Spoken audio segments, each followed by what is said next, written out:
Do do do do do do do.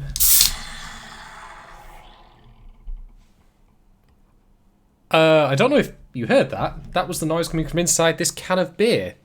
This is called Jet Black Heart. It's a vanilla oatmeal stout. I promise you, by the way, for people who might be joining and thinking, wait, is he doing Final Fantasy VIII or is he doing a craft beer tasting stream? The answer to that question is both. Kinda. Why the heck not? But yeah, there's a weird noise coming from that, so I'm half expecting to open this up and it will just explode. So without further ado... Oh, that'll do then. It did not explode. Yay! Quite nice, that. Anyway, very good Saturday evening to all ladies, gentlemen, MBs who might be joining.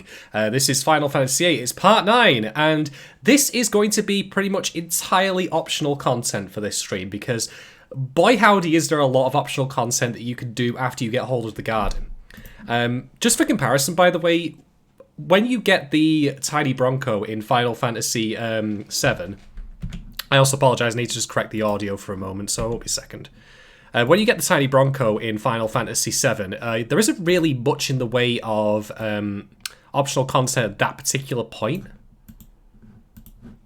So it's kind of crazy how much stuff you can do pretty much as soon as you get the garden. Like, I didn't do it as soon as I got it. I, of course, did the stuff with Balam. But, yeah, you could do a lot. And I'm going to be showing pretty much all of it in some form or another today. Alright, so... if you were watching the stream last time, you might remember, wait a minute, we weren't here. Why are we in this desolate wasteland? Why are we parked outside this strange building that looks like something out of Salvador Dali's Acid Nightmares? Well, if you are wanting to do any of the optional content in Final Fantasy VIII, this is probably the first place you'll go to once you get a hold of the garden. We're on the southern, or one of the southern continents, as you can see, based on the map.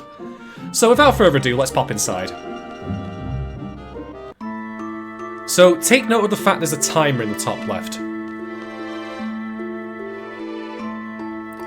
I am Odin. So these are what are called the Centra Ruins. There is nothing that breadcrumbs you to go here. You just go. You see it and you take a look. And I actually find that really appealing for a reason I'll talk about later. But yeah, note design here, My Blue Heaven. This place has seen better days. Also, the stairs light up. Makes it seem like it's some sort of strange disco.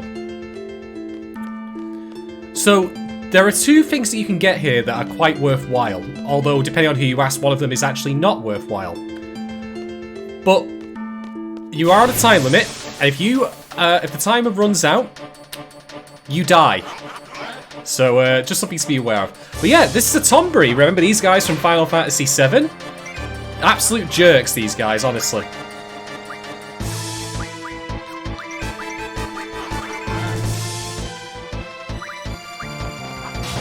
So Tomburys work basically the same as they did the previous time that you've seen them in Final Fantasy VII. They have the same attacks. Their AI is just a tiny bit different, but they are still ridiculously hard to kill. They just simply don't take much damage, really. Or rather, I mean to say that they just have a lot of hit points. About 20,000 to be exact.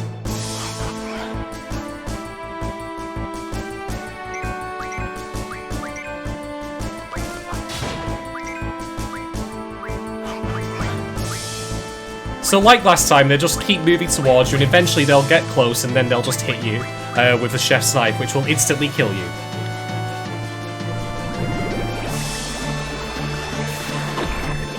But as it turns out, I actually kind of want them to kill off Squall, at least if that's what they're currently planning on doing.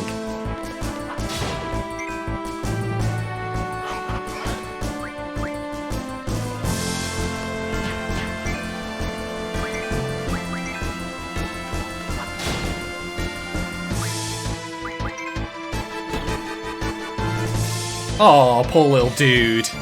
He's an adorable little abomination that stabs people to death. You know?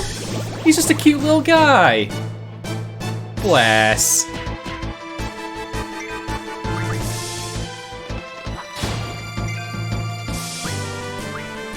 Okay, so Chef's Knife on Quistis. And she is... Ah, it doesn't actually kill you in this. That surprises me. But I'm actually completely okay with that. Oh. That will kill her now.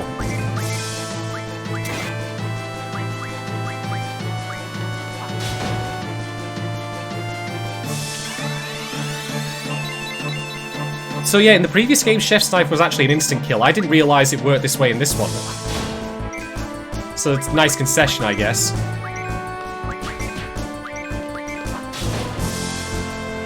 Yeah, you can see how long it takes to kill them.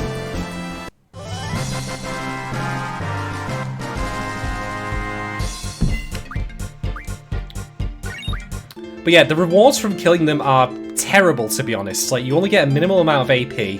You get... It just feels like it's really not worth it. But it is, I assure you. And for reasons I'll explain in a little bit. So I'm just running in place here because I want to keep fighting Tombries for just a little while.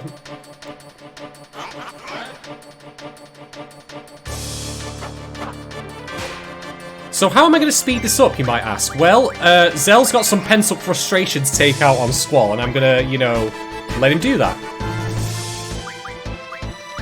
Quistis is feeling a bit annoyed at him as well, to be honest. Zell's still annoyed. Let's just, you know, let him beat him up. And there you go. Just to exploit the system to get limit breaks out on the Tombry here. Still not dead though. Tough little bastard.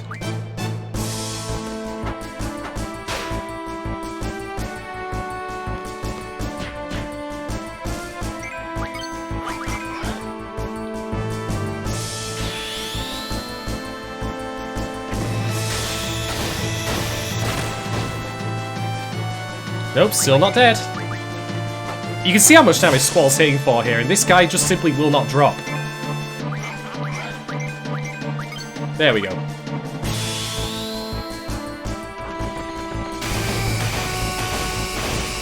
Definitely dead now.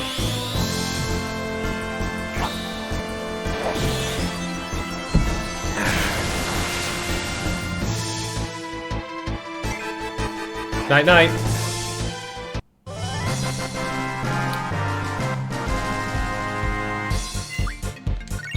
You do occasionally get Chef's Knives, which refines death magic, so that's nice. Hey, just to keep running back and forth for a little bit until we get another encounter. Again, I assure you, this is for an, you know, this is entirely for a good reason.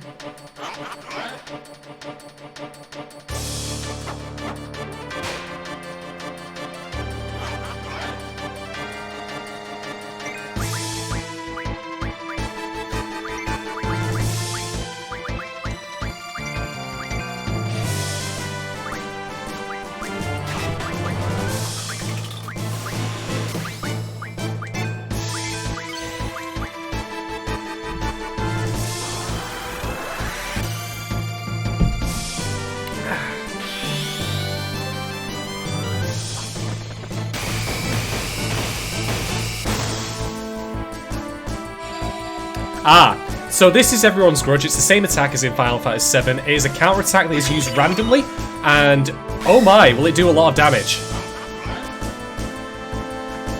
Now, although that's reduced by Protect, if I didn't have Protect up on Squall and he was at full health, it would kill him instantly. But that's fine, because one of the beautiful things about this game is that if you revive someone with Phoenix down, they're immediately in low HP, which makes it a little likely for them to get a limit break. Like so.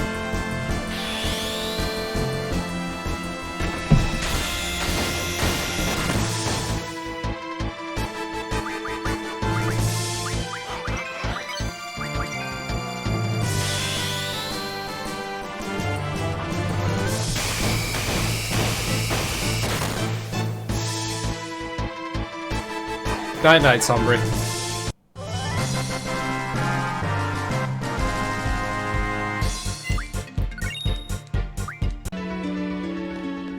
Oh, we got this guy talking to us again. Someone's a fan of Shakespeare.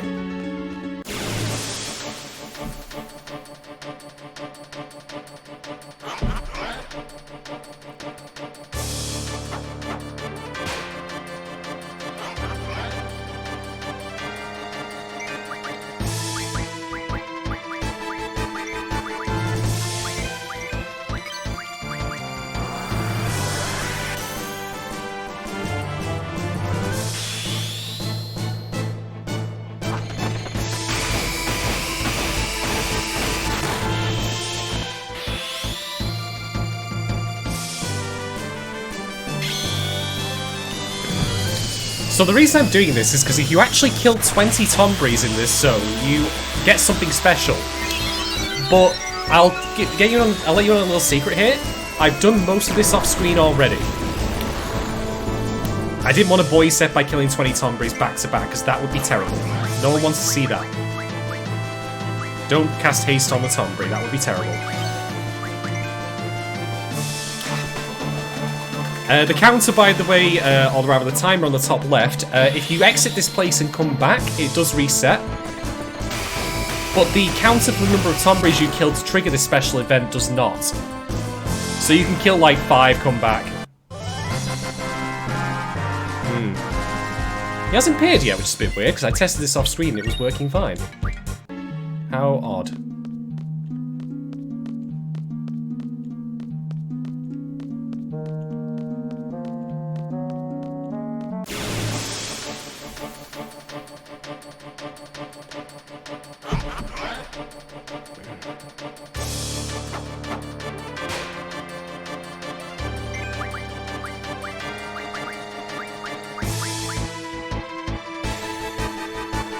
Correction from Gobo Toy Robo in the chat. It's 25 to 50 apparently. I've read elsewhere that it's 20, but just keep killing.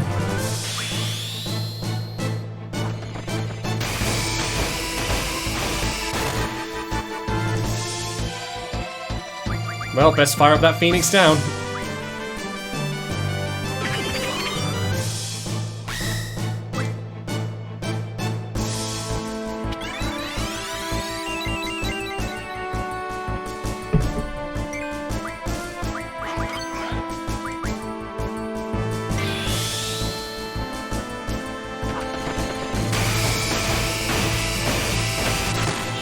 Oh, missed it. Never mind. Got the Brook Divide anyway.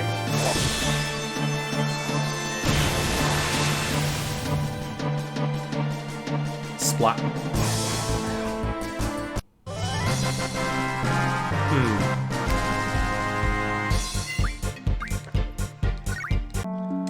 Alright. What we're gonna do, just to play it safe, I'm gonna head back outside and reset the timer.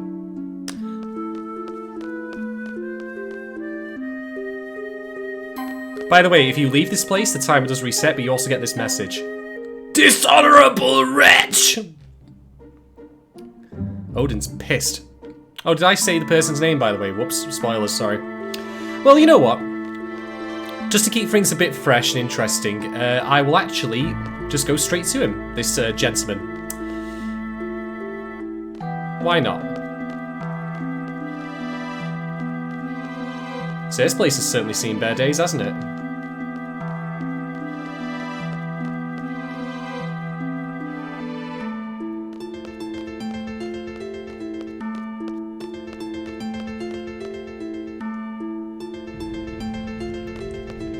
What might this block in the middle be? Ooh, snazzy. So again, like, this particular area, there's no breadcrumbing for it. There's no, like, quest or anything that mentions it that I'm aware of. It's just, you go here, and you just explore it. And I actually really like that. Now, I don't think it's appropriate for every circumstance, like in an RPG, for there just to be things that you find that don't have much backstory behind them or anything. But I do like that this is here. There's another place that fits this bill, actually, that I'll be showing off in this stream, but we won't actually be able to go to just yet. Not for a little while. But it's one of my favourite places in the game, just because, again, there's, like, literally no background, so it's just a place. And generally, like, I like the idea of JRPGs having this kind of thing where there's a place, you know, there's set monsters and set encounters and cool optional bosses for you to fight.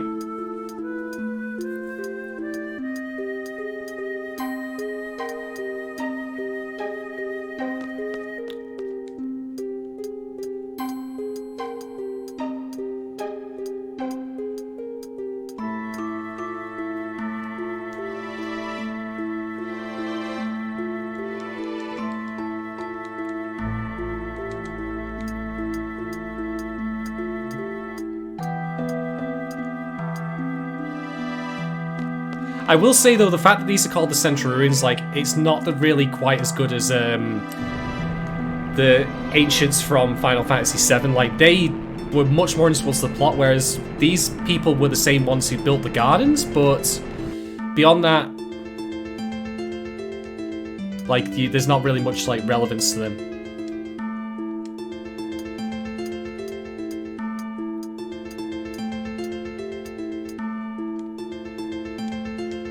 It's still nice that it's here, though, don't get me wrong.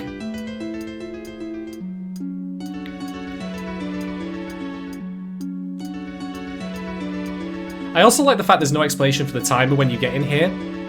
It's just a thing that's there, but it, like, I appreciate the fact that it gives you a sense of urgency, which is also why the Tombrees are the fights that you have here, because they do take a long time to kill. They're not to be fucked with.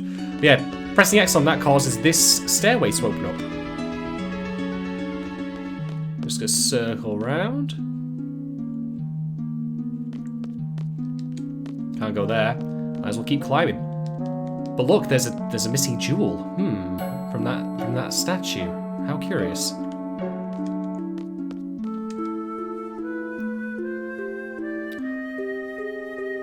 If you're referring to the draw point, I already got that, so don't worry about it. But this is the red thing that we need. So let's see if we can take this gem out.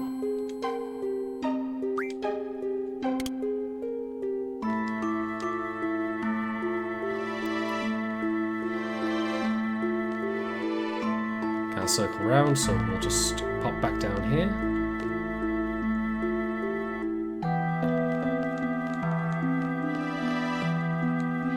Just a very, very faint background ladder there. I love this dainty little jump that everyone does. Boing. Makes me wish there's the Mario sound for it.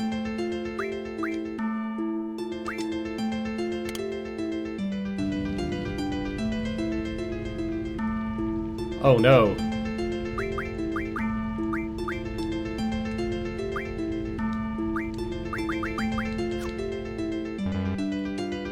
Well.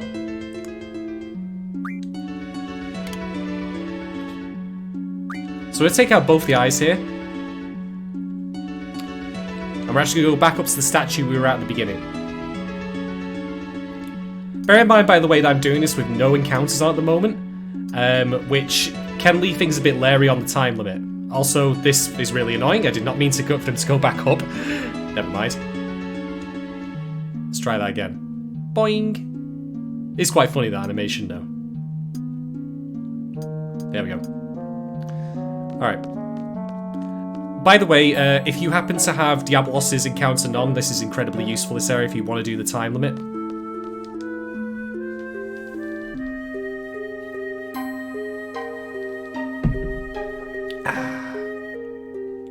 Okay, statue, what you got for me?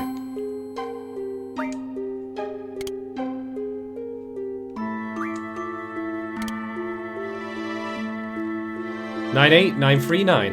Okay. Let's see how good my memory is. Ah, but of course, I almost forgot to take the gems with me, because if I don't take them with me, then of course we won't be able to turn on the other statue.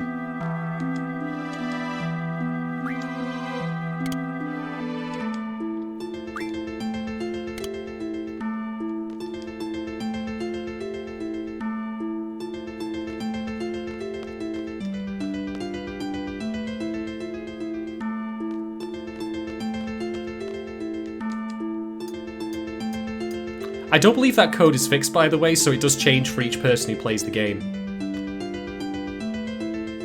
So you can't look it up on a guide, you have to literally go and do it. Which I'm always appreciative of. By the way, in the past I've like written down codes and stuff on paper, but again I'm testing my memory here, so let's see how we go.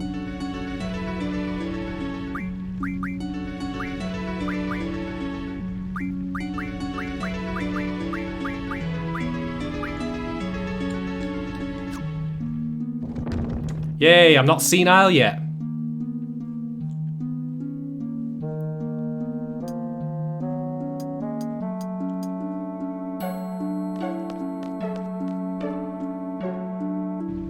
So who's this chap?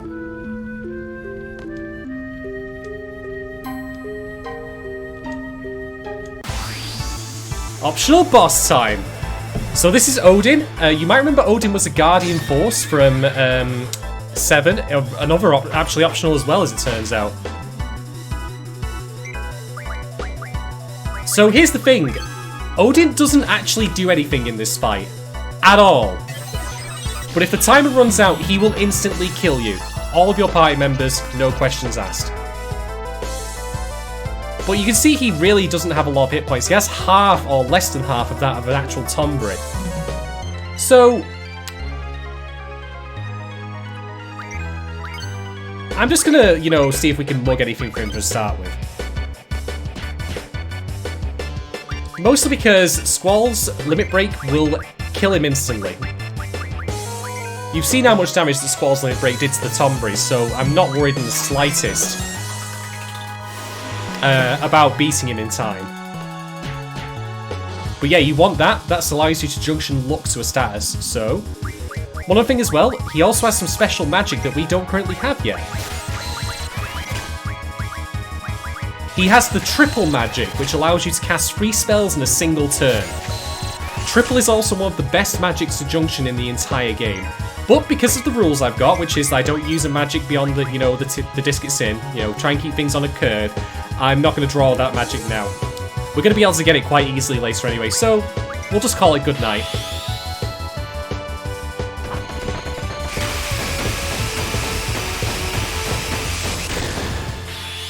Yep, Odin's done.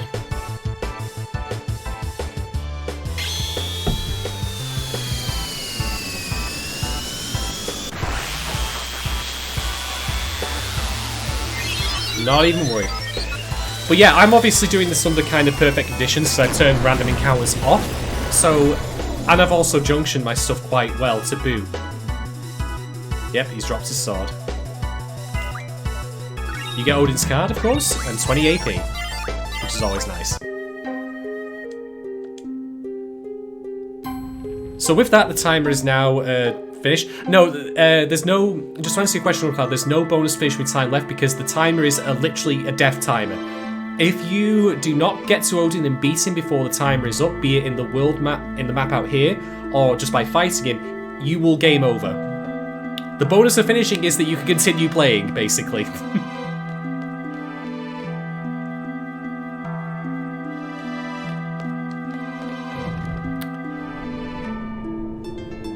So, I'll quickly note though, you might be thinking to yourself, hey, you've got a new Guardian Force, maybe you might want to go junctioning him and all that. It doesn't work like that, because you'll note that Odin is not present in this menu at all. So, okay, what the hell's going on there? The way Odin works is that for a lot of the non-boss encounters in the game, but not all of them, he has a random chance to appear at the start of the battle and instantly kill all of the enemies present.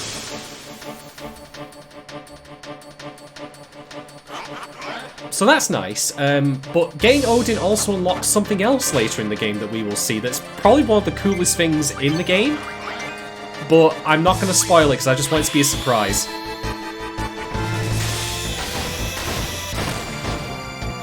Anyway, since the time is now gone, we can just, you know, leave at a more leisurely pace. And hopefully get the Tombury King while we're on the way. That's the raw damage, by the way, it's kind of nuts.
Yep.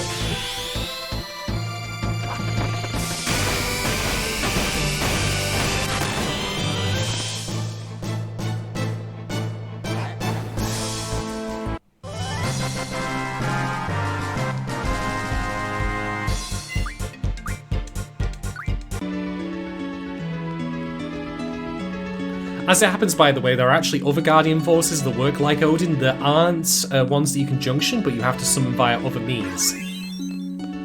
So we'll be seeing those later as well. But for the moment, I'm just going to keep killing Tombries for a little while, you know, just doing this. I will confess, I think I've made a bit of a mistake, because I think I've made a separate save file where I killed more of them off screen than where we are currently now. And that's why we haven't seen the big guy turn up yet.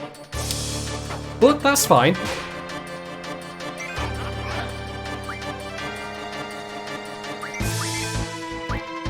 What I'm actually going to do, therefore, just to speed things up a little bit,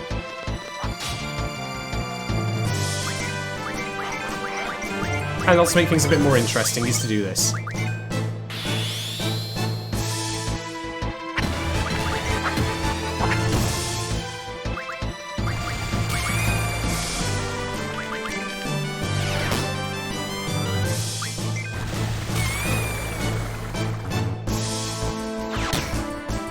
Yeah, Zell unfortunately doesn't really hit as hard as Squall right now.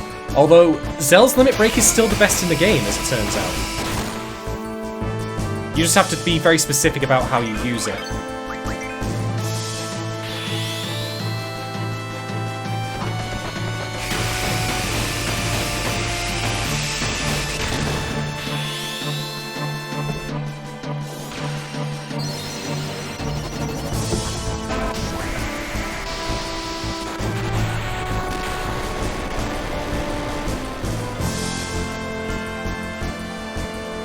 To answer your question, Grumpy Cloud, Tifa actually had Dolphin Blow in the original Final Fantasy VII. One of the neat things about this series in general is it carries over a fair amount of iconography. So you get things like recurring like limit breaks, enemies. Tombry, for example, comes back from 7. So, yeah, Zell being the fist fighter in this game and basically Tifa's equivalent in terms of how he plays, he gets Dolphin Blow as well. His actual final limit break is top level 1. Is it called My Final Heaven as well, which I think was also Tifa's, if I'm not mistaken. I could be wrong on that though.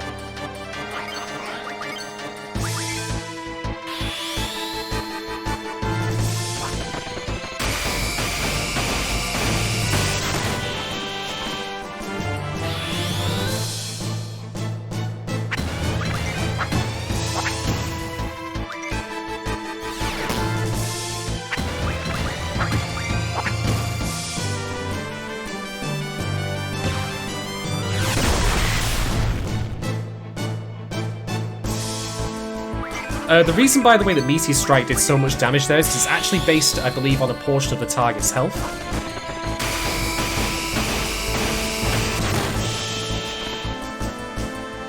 Splat.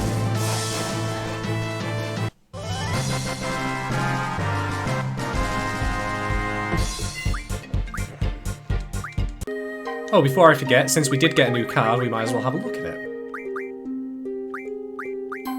So yeah, Odin's card, pretty good. It's not half bad, to be honest. There are different tiers for Guardian Force cards, by the way. You have level 8 and level 9. Level 9 ones are obviously better. But on top of that, I can also show you what we'll refine into. Because that's one of the things I've not really done yet with the cards that we've won, which is to refine a lot of the like one-time cards.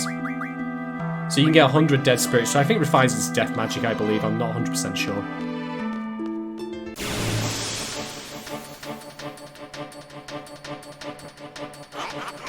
I will note, by the way, that there isn't a place where, in the very end of the game, you can actually win cards that you might have missed.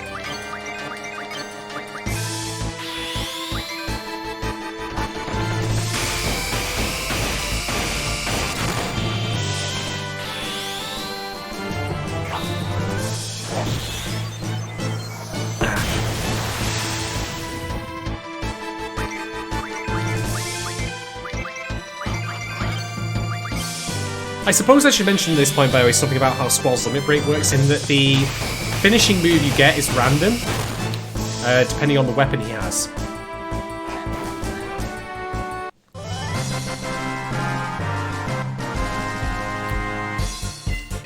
But the finishing moves he has also depends on how you've upgraded your weapons. So if you went straight from his basic weapon to his ultimate weapon, you'd actually only have 2 limit breaks, and you'd have more chances of activating his ultimate limit break which I'll show you at the end of the game.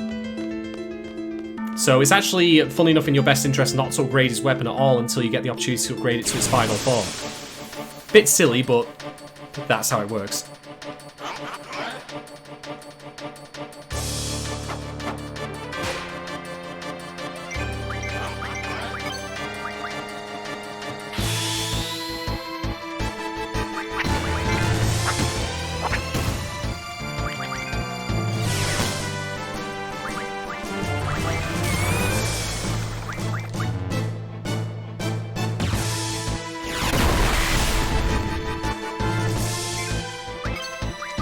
So with Zell, I'm going to try and get more of those meaty strikes off to get some damage out.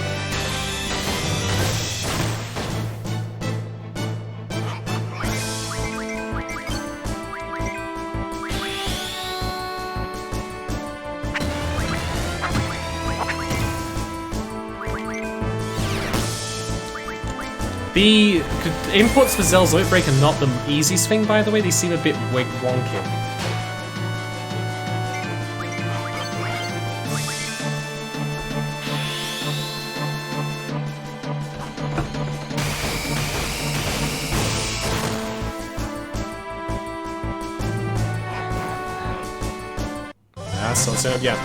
So I'll also mention this point about Odin as a boss fight, in that you might think, why the hell would you have a boss fight that doesn't do anything? Like, even if the timer is the main concern here, why would it be that, you know, he wouldn't have at least some token actions during the fight?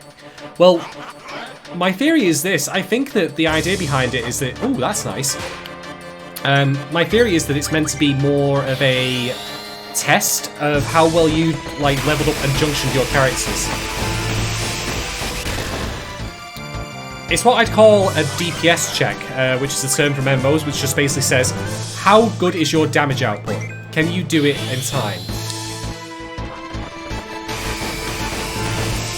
So it's not really a test of strategy, as it is more a test of how well you've understood the junction system, how leveled up your characters are, so on and so forth. That being said, Odin is definitely meant to be fought around now, because although he does level up over enemies during the game to match your own level, his hit points cap out at 30,000. By the time that I finish this Let's Play of Final Fantasy VIII, Squall is going to be doing 10,000 damage per hit.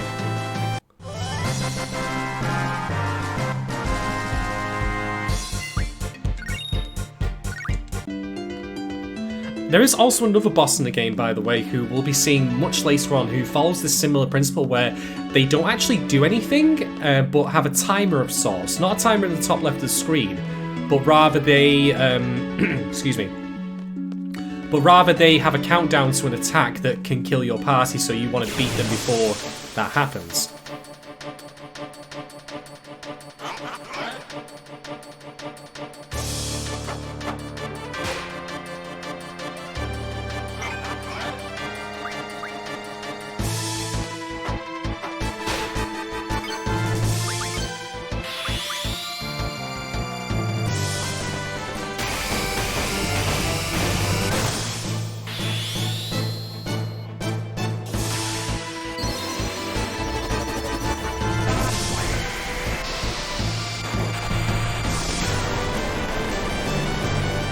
I certainly cheated, to be fair, sorry, Robot. I ended up using no encounters just to get there.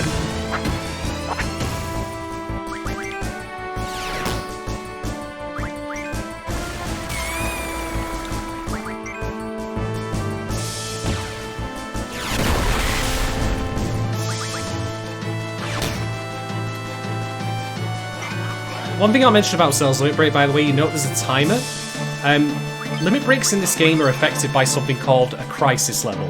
I don't know if that's the official term for it, it's never really explained. But crisis levels are dictated by a number of factors: how many party members are KO'd, how many are in low health, how low each individual party member's health is. So the crisis levels go from 1 to 4, and the higher your crisis level is, the more powerful your limit break is in various respects. Squall, for example, gets more hits on his Renzakuken. Zell gets more time on his Duel. Irvine's limit break gets more time. Quistis' limit break actually gets additional effects or damage depending on that. This is completely behind the scenes, by the way. Like, this is never explained, and there's still an element of randomness to it. But it means that limit breaks do have varying amounts of effects to this. I mean, you've doubtless seen in this stream thus far, like when I've been using Squall's limit break, how he gets 4 hits on one Rensukuken and something like 6. Else it's like 6 hits other times, that kind of thing.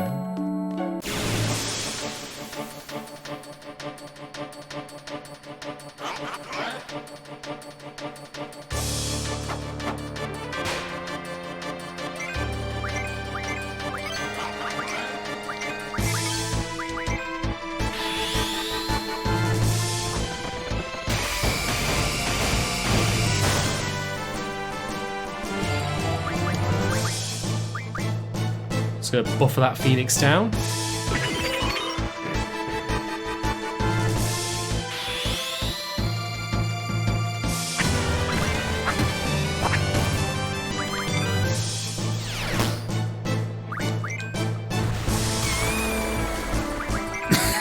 Excuse me.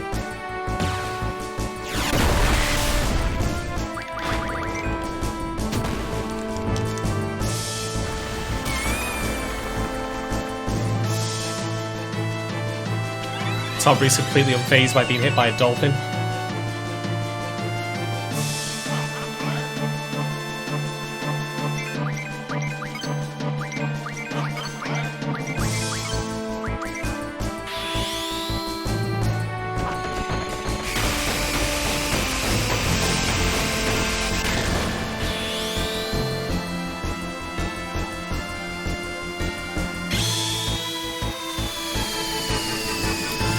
Going with Sight Robot is entirely correct. Aura, which we'll be seeing eventually, allows you to use limits much more often without being at low hit points, so that's quite nice. But additionally, there's also a spell called Meltdown, which we haven't seen yet, which reduces enemy defenses to 0, both for magic and for physical attacks. Meltdown, by the way, works on every boss in the game, so it is ridiculously useful.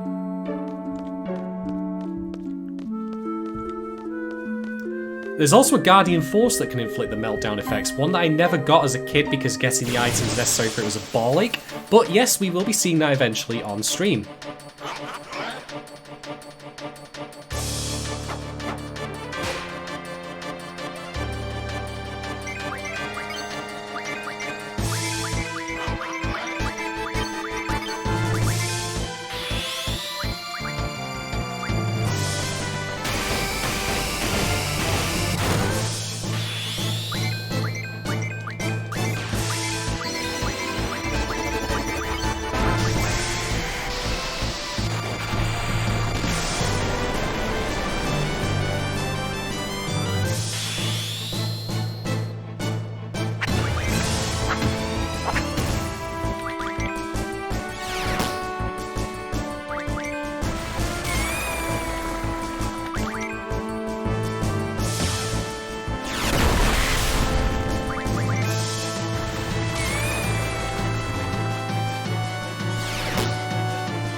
Sorry, dude.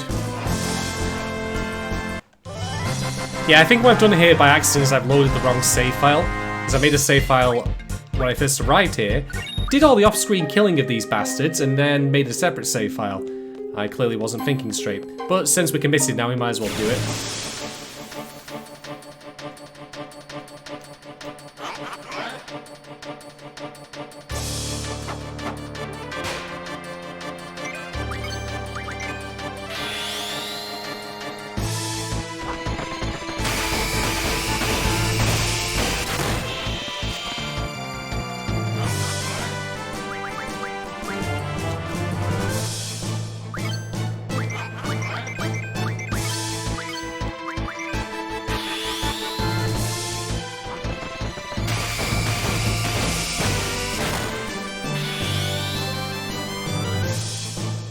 I'm going to test myself a little bit, by the way. When I next get a limit break that does, or next get Blasting's limit break, I'm going to see if I can actually go get a beer from my fridge and come back before the animation finishes.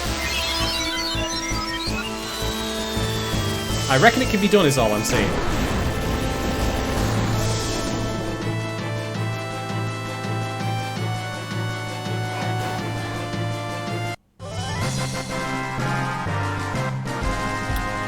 To answer your question, Robot, which is, did Zell, you know, get a tattoo to match his jacket or a jacket to match his tattoo?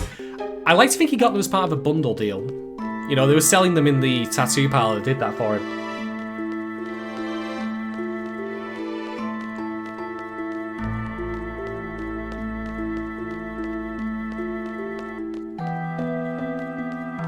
I would be having Quistis and Zell cast magic, but magic is just not an efficient way of killing the Tombreys. I mean, again, they have like 20,000 hit points apiece, which is kind of crazy.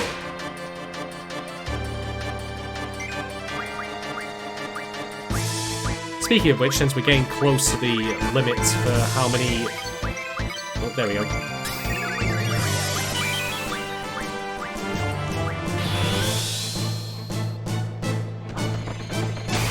Yeah, since we're getting close to the limit for how many of these dudes we need to kill, I'm gonna get Zell back up to full health.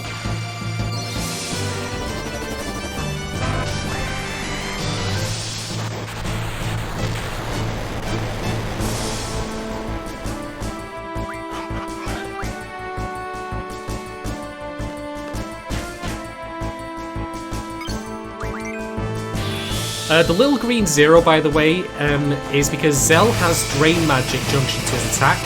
So anytime he attacks an opponent, he will heal himself. But Tombreys are immune to Drain, so therefore he doesn't get anything back.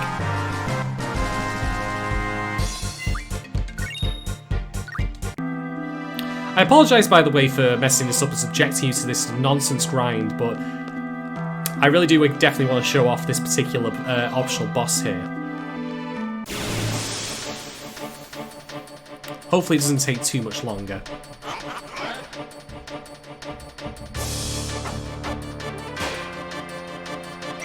By the way, in case you're wondering, Odin cannot instant kill Tombreys, which is why we've not seen him yet, I believe.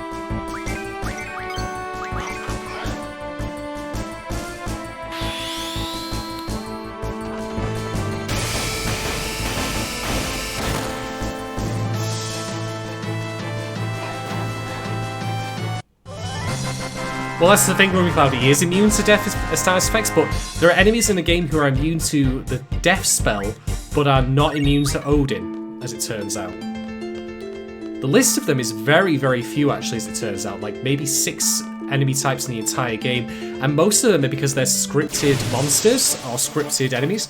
For example, let's flash back to the Laguna fight, where Kyros and Ward got cut up really bad by those cyborg soldiers. That's a scripted fight. So if you manage to cheat in Odin somehow to have him at that point, he actually wouldn't be summoned at all to kill them at the start of that, because otherwise it would break the scripting that they wanted for the story element. Interesting that they considered that ahead of time, even though there's no way for you to get Odin before that point anyway. But just something to know. Right, beer time.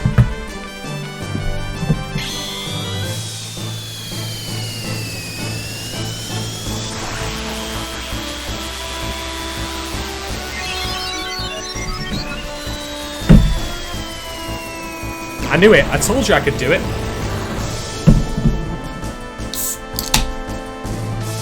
Wah, wah.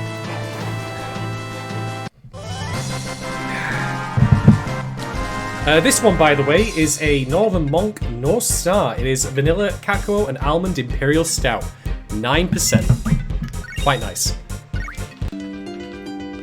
I will say, by the way, again, it's about 20 Tombries that you have to kill, maybe more. This is one of those things, again, that I think you would never know without a guide. Like, I think as a kid, I came through here, killed Odin, and then just went on my way. I just thought, nah, whatever, who cares? But I think the intent was they probably thought that you would be just powerful enough that you might not quite get to Odin in time. You'd have to do the puzzle in stages and have to keep leaving and coming back. But you'd have to be in a very specific, like, strength level for that to happen, which is a bit nuts.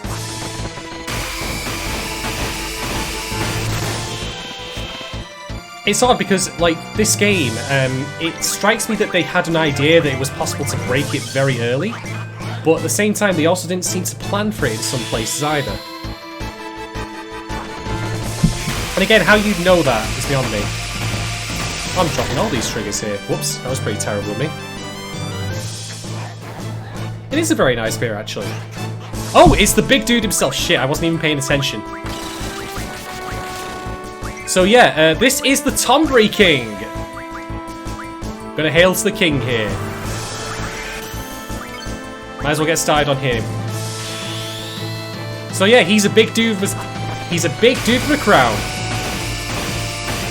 He also has a ridiculous amount of hit points, way more than a regular Tombry. And yeah, that caught me off guard as well. He just literally turned up.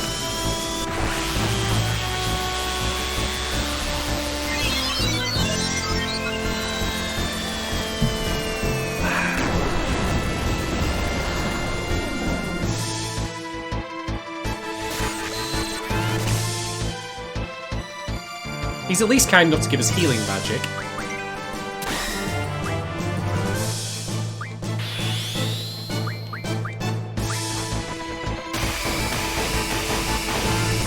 So I'm going to let Squall be the workhorse for this.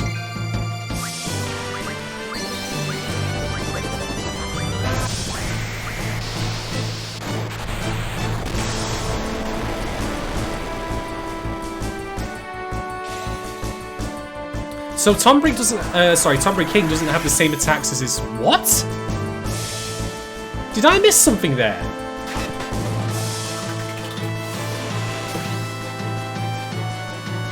Oh, maybe I already put it on Squall by accident, just weren't paying attention. Yeah, I put it on him before and I wasn't paying attention. That's just me being a dum-dum.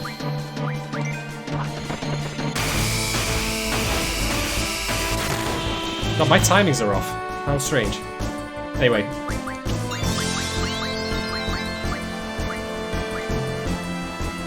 No, it missed because he already has Protect on. I just forgotten that he had it on there. So I can remember a 5-digit code easy enough, but I can't remember like what party members have what on at the moment.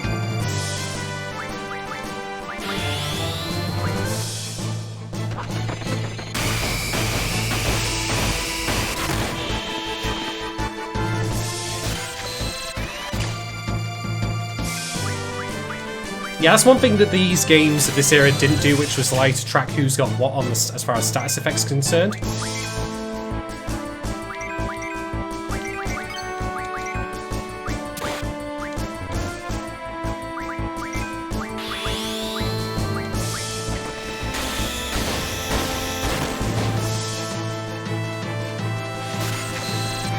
So for now, I'm just going to get Zell and Quistis to stock up on magic that they need.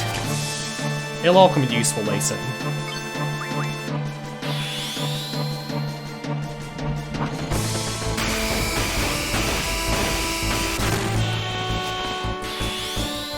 Yeah, my timings are off today.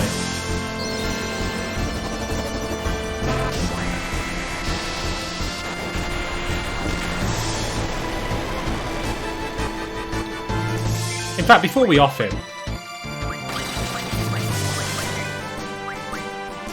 Oh man, Zell's dead. I think that critically hit him, actually.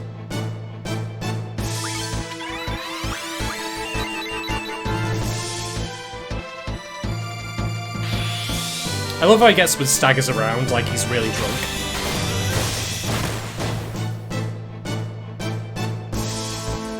So yeah, Tombry King is beat. His crown drops off and he shrinks. But wait. Oh, he's all frightened. Oh, how can you be mad at like this this tiny little death machine? But yeah, we have dethroned the king, and Tombury has now joined our party. And on top of that, we got a really, really nice item for it as well.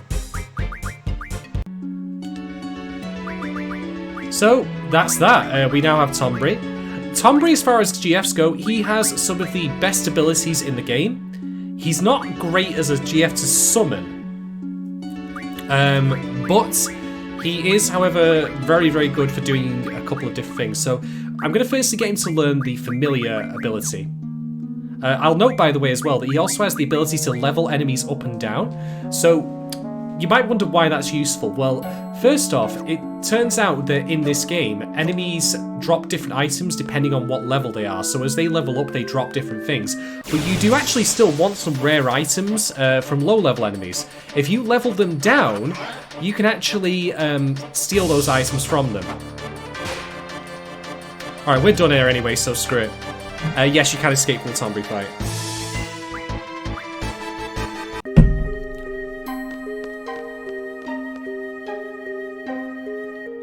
And that's the end of the Central Ruins. There's nothing else here for us to look at, so we're all set.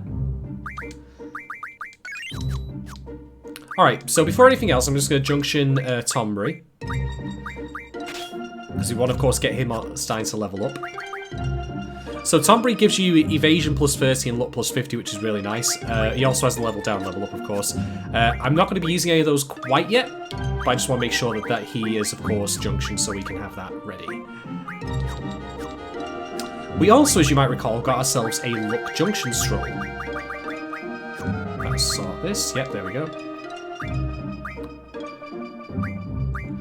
So the luck junction scroll allows you to junction magic to luck, which influences your critical hit chance. You actually do not want to give this to a Guardian Force that Squall is using, because Squall can critically hit at any point through the trigger for his gunblade. You actually want to give this to a different one. So we're going to give this to whichever GF Zell is currently using. We'll give it to, in that case...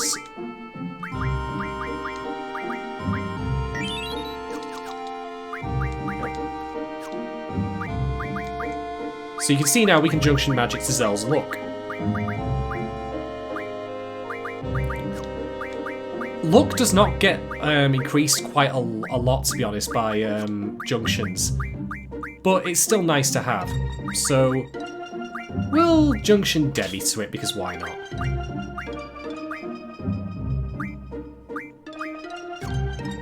Okie dokie. Right, so I'm just going to quickly save, because I obviously do not want to do that again. Alright, well, let's head on our way. Oh, I keep forgetting which way to strike. So this is what's called the, well, to answer your question without no, I'm keeping Diabolos on Zell for now. I might switch things around later, but I just don't really want to give Luck Junction to Squall, because it's just simply not necessary for him. Anyway, we're in the Kashkabal Desert at the moment, so we want to go and have a little wander around, see what we've got here. Getting a bit of a wasteland, but, you know, it's not all bad, is it? So there's a gap in the mountains somewhere around here, if I'm not mistaken.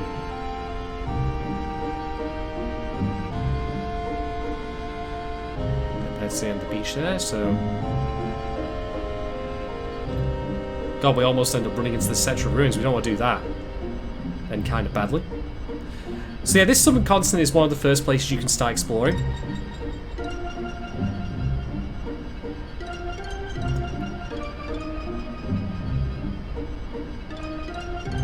Also forest, of course.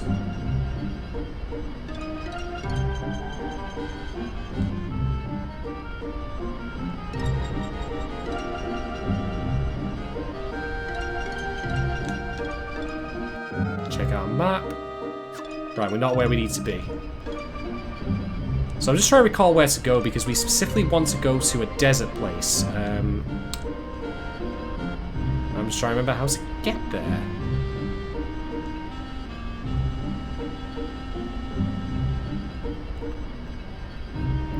Yeah, it's not exactly the most pleasant place to look at, let's be fair here.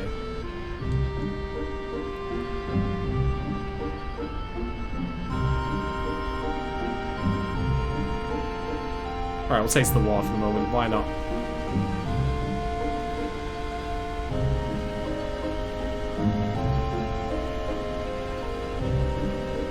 Yeah, the world map has not aged well at all. It really, really hasn't.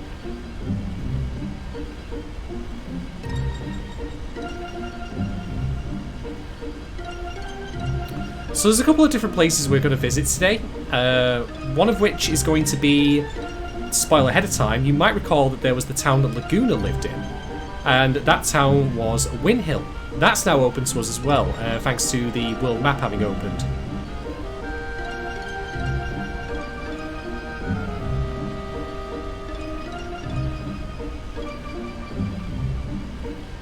Squeeze in the garden here.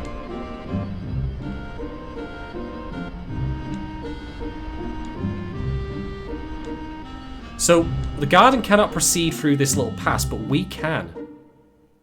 Why do we want to go here, you might wonder? Well...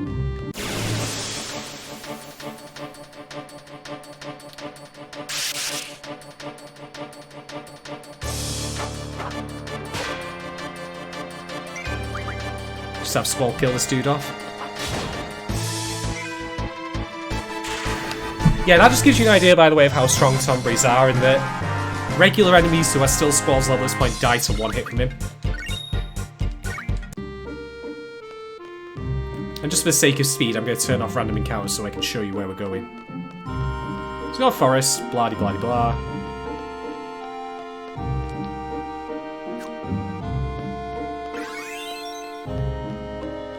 Where we actually want to go, if I recall correctly, is over here.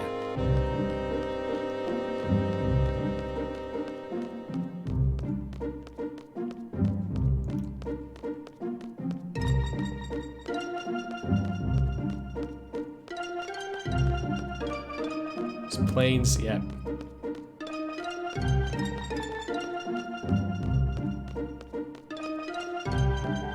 Bit of a mooch, of course. Would be helpful if you had could have a car here. Maybe a flying ship. A flying ship would be really nice, wouldn't it?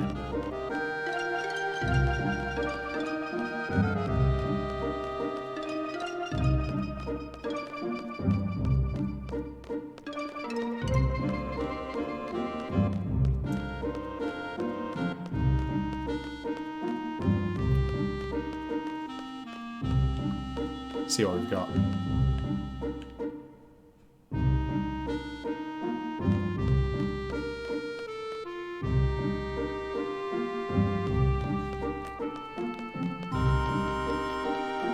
So, what's this forest here, you might wonder? Oh, also, what's that place as well? Check that out soon enough. A child! My god.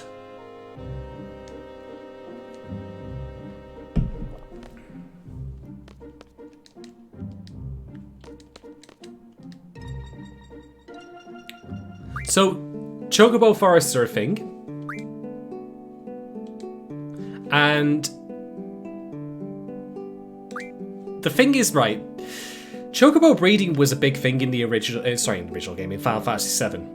Chocobos in this game do exist. You can use them. You never need to. This is all entirely optional.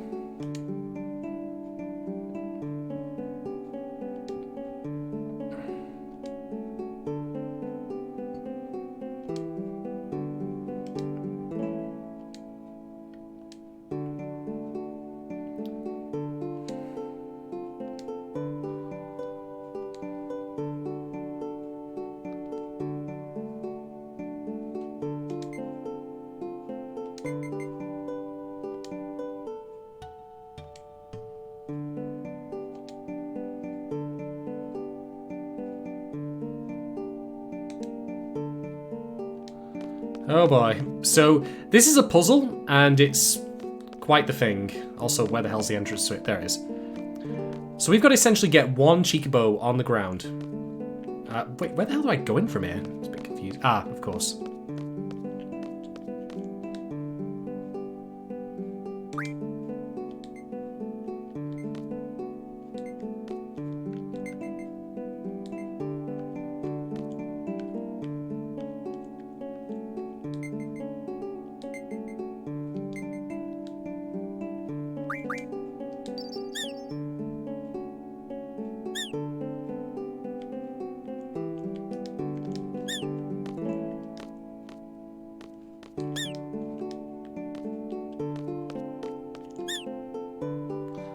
So there's your tiny chocobo.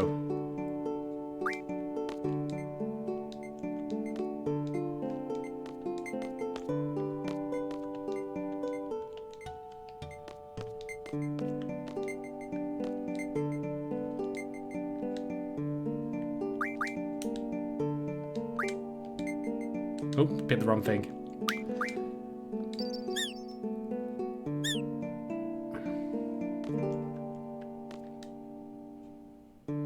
So we only want there to be one chocobo on the ground.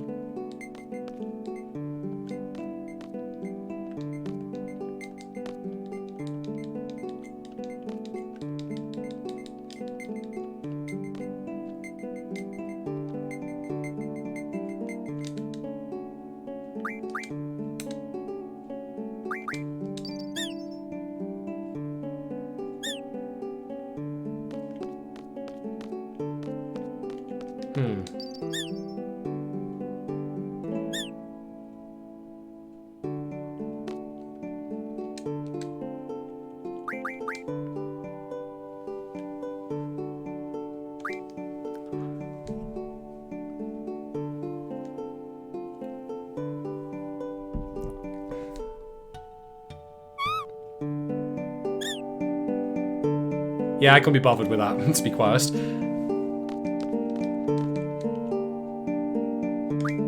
So, the Chocobo Forest exists all across the map.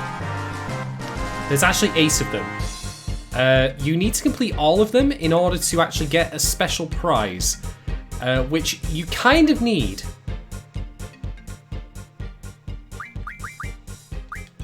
Boko, by the way, this is something that Gogosora mentioned. When Final Fantasy VIII was released, in Japan there was an accessory for the PS1 called the Pocket Station. You could actually download Boko to a Pocket Station which plugged into the memory card. And then you could actually, you know, sorry, I'm getting tongue-tied here. Oh, by the way, this is the Chocobo theme again from VIII, just with a different remix to it.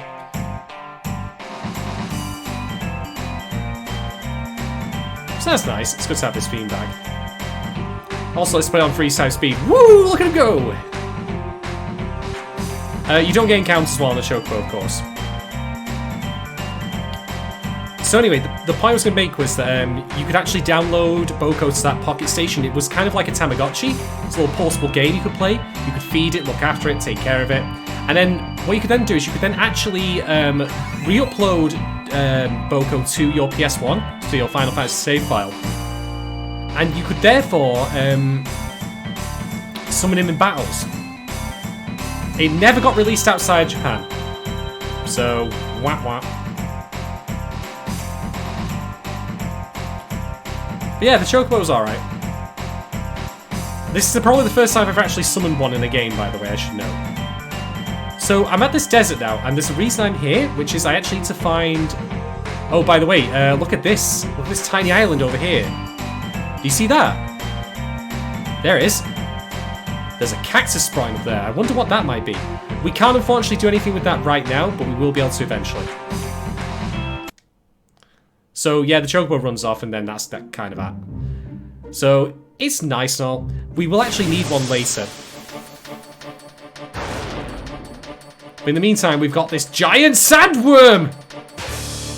It's worm sign like the which we've never seen before. So I was trying to see a question with Cloud, like, you...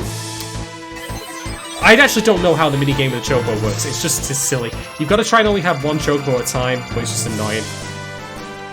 Next time I do one, I'll show it, but for the moment, I'm just going to fight this worm creature thing.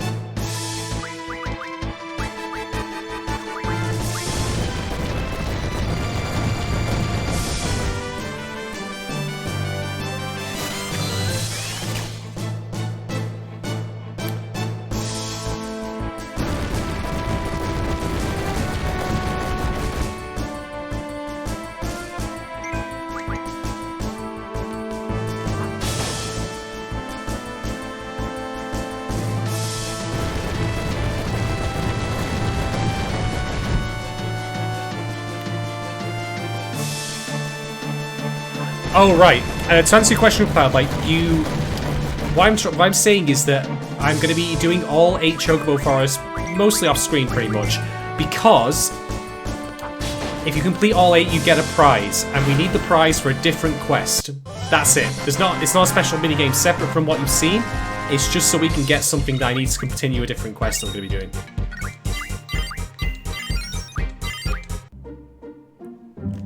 Turning counters off. Might as well get our Guardian Forces learning something decent. Have that. Yep.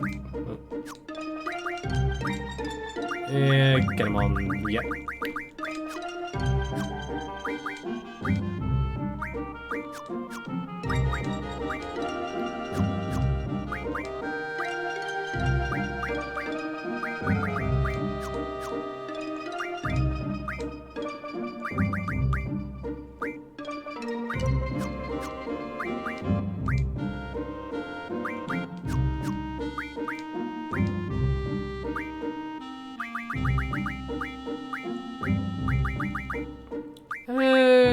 We'll learn that, yeah.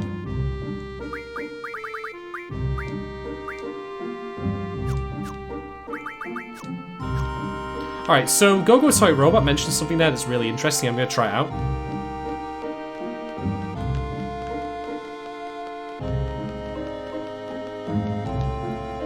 So, you can see that it says Caxor Island, even though we're not on that island. So, what happens if I were to turn random encounters on and just run back and forth a little bit?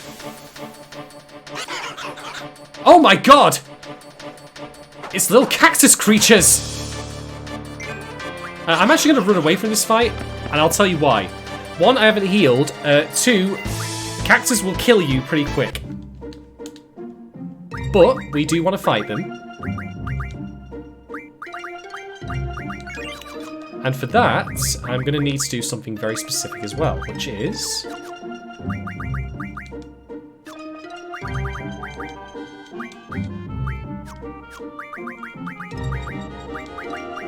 There we go. So yeah, this is a bit of a glitch because you shouldn't be able to fight Cactuars at this point, but you can by just being this close to the island. And they're again a returning enemy from Final Fantasy VII.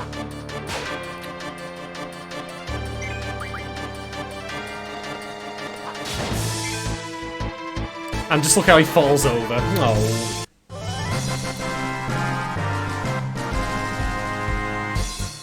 So you get very little experience from him, but look at this. You get 20 ability points per Caxor you kill. If you want to farm Guardian Force abilities, this is the place to do it. So that was fun and all. But you might know, by the way, if we just... in fact, no, I'll skip that because we're going to see that place later anyway by default. But we're going to head back to the garden now. Gotta find this little path through the mountains, which is kind of irritating. And there's another Chocobo forest there, actually, but I'll again do that off screen. It's not really all that important right now.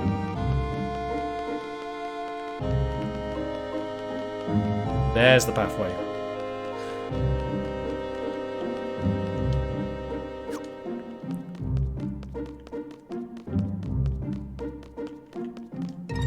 Alright, we're gonna get back on board the garden. Alright, before I leave, I'm gonna check something on the guide that I have.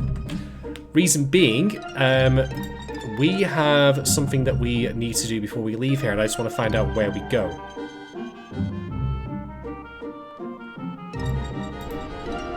Okay, so we're not going to leave just yet.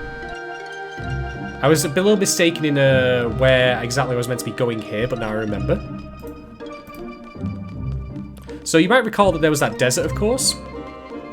We're going to go back there for the moment. So I'm just going to wander around for a little bit with encounters disabled. I'm just going to keep going for a little while, you know. Nothing really to see. It's all desert all the way. But wait, hold on. How can this be if we have encounters turned off?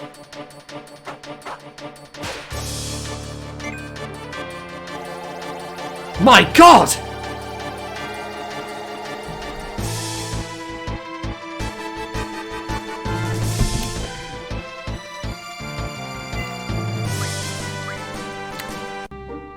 So yeah, that was the alien UFO we saw way back in Timber.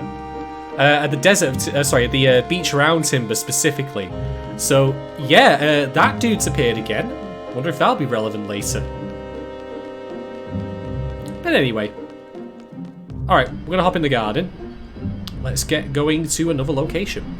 So you might be thinking to yourself, can I go to the continent on the top right, the really big one? The answer is no. There are no places the garden can actually get to the big mainland from.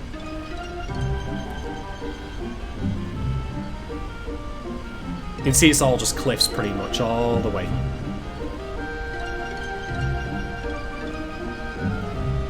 By the by, this bridge that leads to Fisherman's Horizon, you cannot cross under it with the garden. It just goes dumph. Oh. Whoops. So you have to actually circumnavigate it by going over the mainland where Galbadia is. There's Fisherman's Horizon, by the way.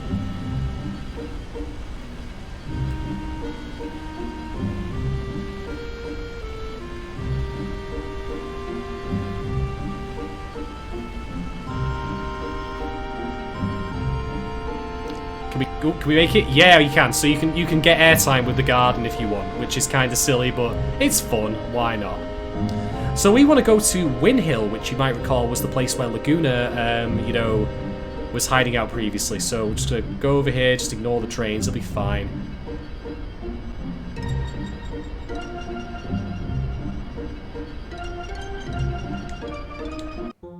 Oh, I didn't mean to do that. I didn't mean to do that either. Whoops, sorry.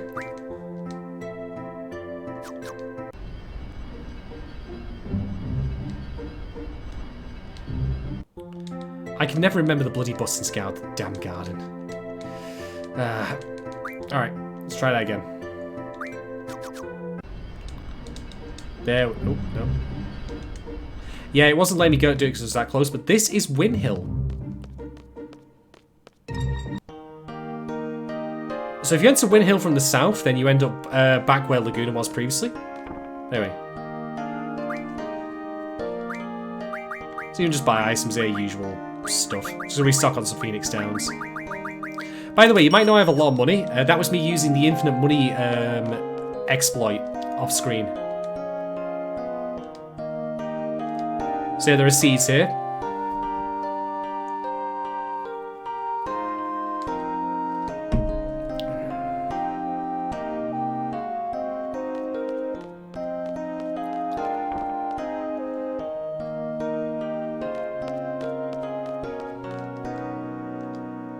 No kidding, there's literally no one here.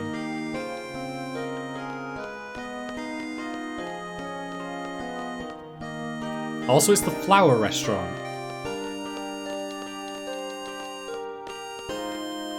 So, nothing of note really in here, to be honest, so we'll just zip on out.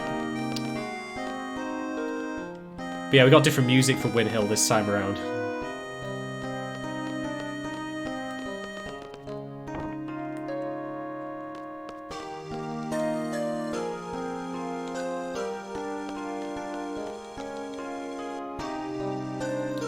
So yeah, we get some backstory here by a woman named Rain who lived there with a little girl named Malone.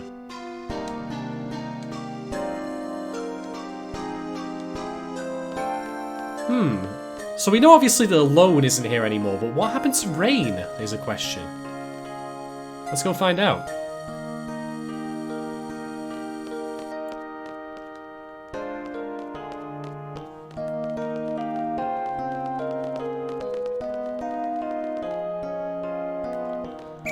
So yeah, this is where we were previously, when we were killing monsters as Laguna. Oh. She took a look at us and then went inside. Let's go say hello.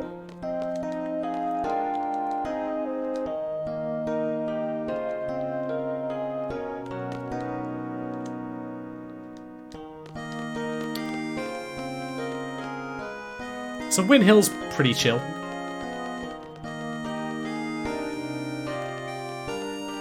If you come in from the north entrance, by the way, to the town, you end up actually arriving here first off.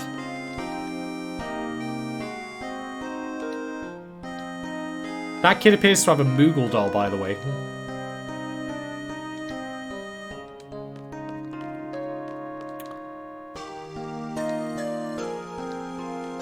So it seems like the monster problem has been sorted since then.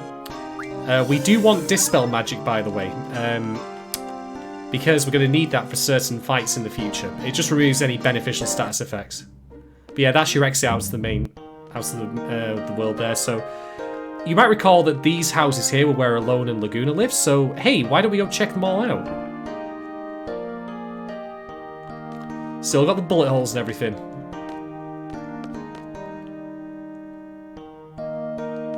And even the save point's still here. What's this? There's a thing on the floor, but I can't pick it up or interact with it, it seems, which is a bit odd. But hey, never mind.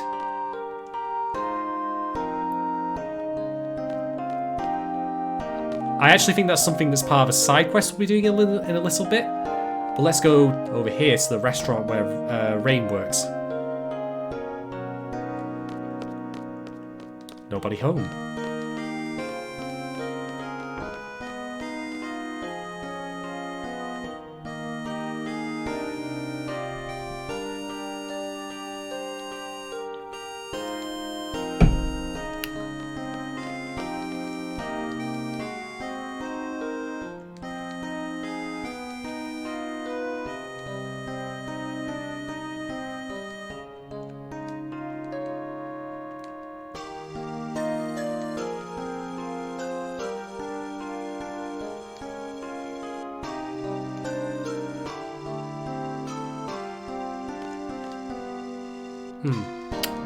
So Rain does not live here anymore.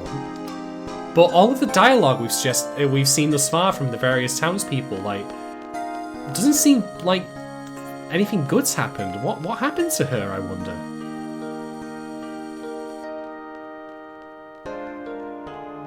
So the one place we didn't go to really as Laguna was to this mansion. So let's go and visit.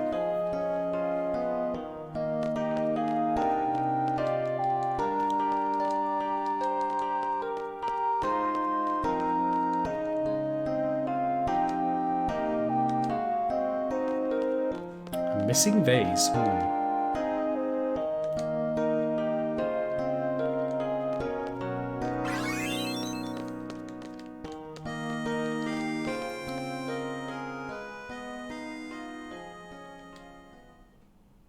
Spooky.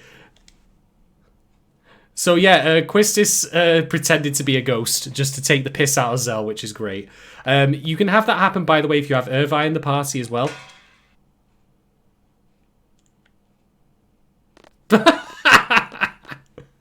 I love how Zell's like all the way up the stairs.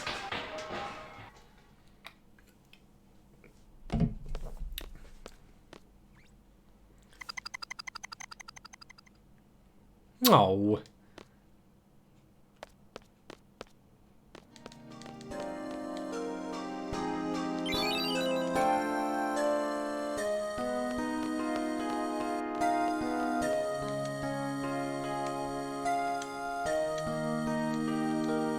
So this opens up a side quest for us to go hunting for vase pieces. I actually don't know where they are offhand, so I'm not going to do the quest right now because the reward is... it's alright, but it's not worth it really, especially in the long term of the game. The reason I wanted to come to Windhill more than anything was just to show off the fact that Rain is no longer here. So with that in mind, we'll be on our way. Barely made it an inch before I turned off random encounters. Whoops.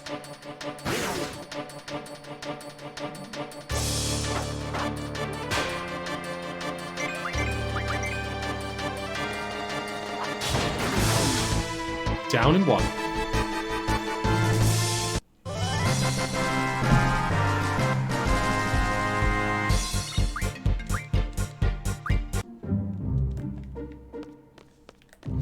So yeah, we're not going to worry about that side quest, to be quite honest. Right, so there are a couple of things that we can do while we're here. We need to go and visit the Shumi village as well.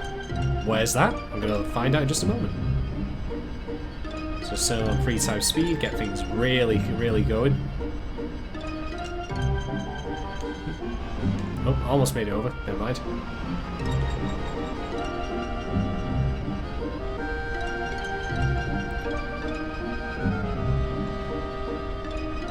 Oh, can we make it over? Yeah, we can. There we go. It's always fun to get airtime with the garden, I must say. This leads us back to Dollet, by the way, but we're not going to go there. And we can't even squeeze the garden through. God damn it. Alright.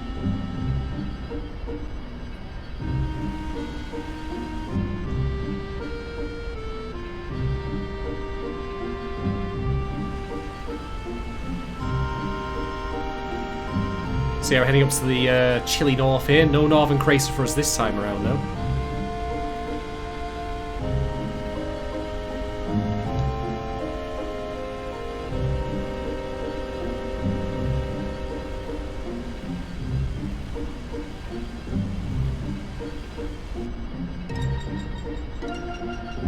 So there's another chocobo for us, by the way. You can see they're starting to crop up a couple of places.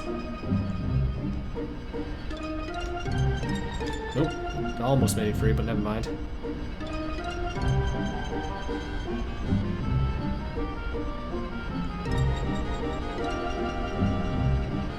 So this is the content, or rather the area of Trabia, and this is where we would be going to look at Selphie's guard and make sure it's okay.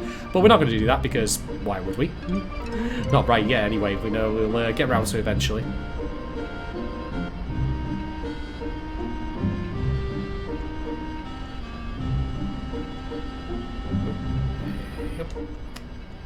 I'm trying to remember where the Shumi village is, actually, to be honest. My memory's failing me right now.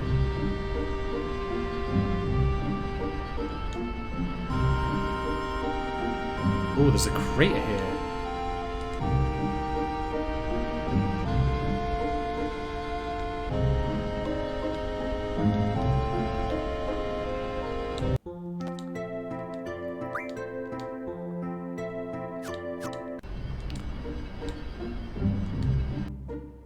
So what the hell is this, then, in that case?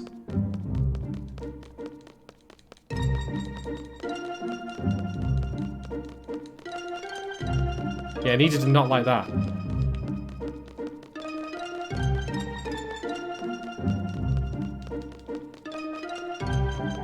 Curious. We'll worry about that later. For now, we'll go this way.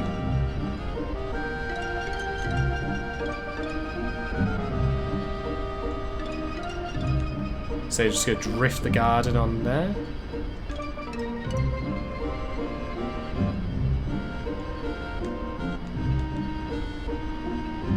Not gonna make it, not gonna make it. Nope, never mind. Alright, you'll have to excuse me a moment, ladies and gentlemen, enemies, just while I check the guide, find out where the Shumi village is. I don't want to waste too much of your time by not knowing where it is.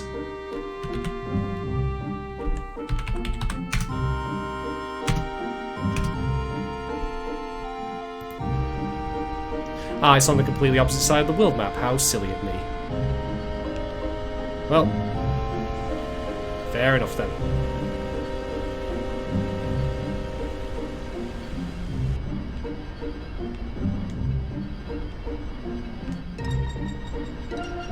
I just have to circle round the world map by the look of this. Slightly irritating, but we'll get there.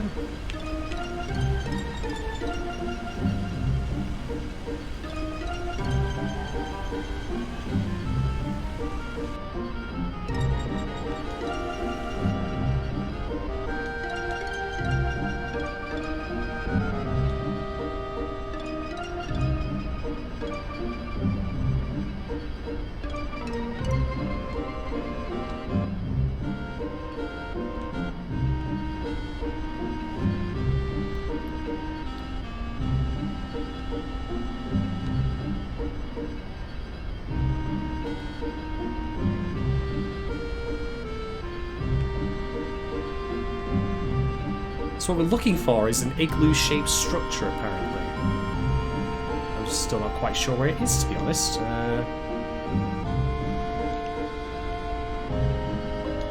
It's proving elusive right now.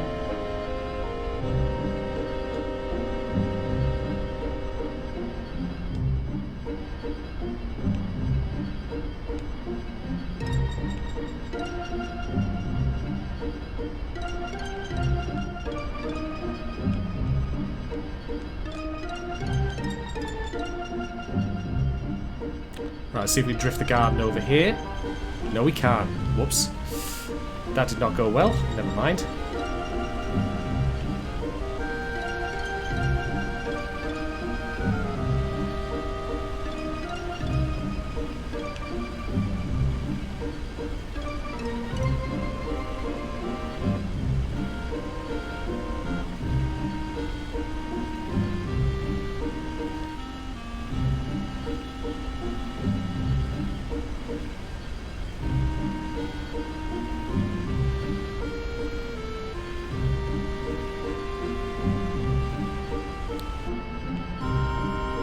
go. Aha! He says as he completely botches the input again.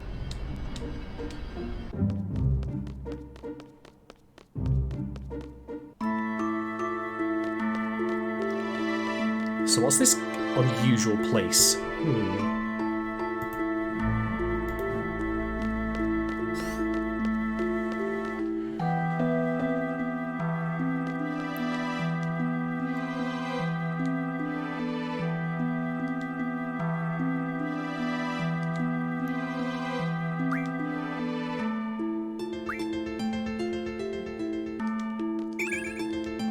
Yep, so you can get ultimate from this draw point. The draw point that provides ultimate back in Fisherman's Horizon never recharges. This one does. So if you wanted to, you could absolutely spend your time destroying ultimate magic.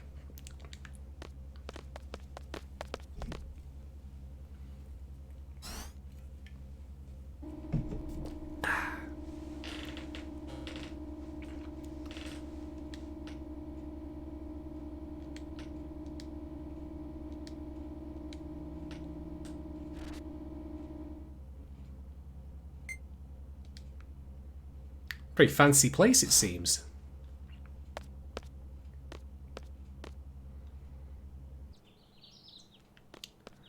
But yeah, not frozen continent, but we're in a pretty cozy looking underground area here.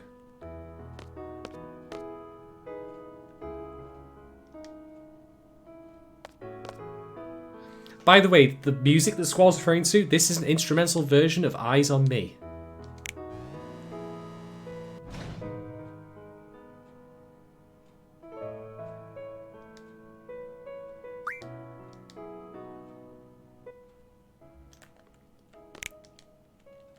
There's a tiny Moomba there.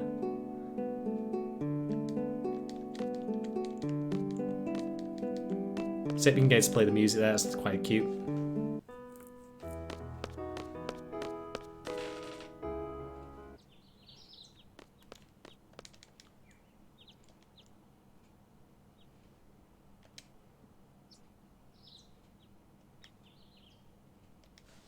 Begs the question of how anyone gets here, to be quite honest. It's really, really out of the way. So you can play cards here, but it's got the random rule, and to hell with that, to be quite honest. Random is terrible. It makes no sense for a competitive card game of this nature. I hate it. It's not the last time we'll see this rule come up, and it's going to really, really cause problems later that I'm just going to have to... But look, it's a Moomba! My god. You remember seeing these little critters in the prison. So, yeah, they're back. So, there you go. There's also a frog. Check out that frog. My god.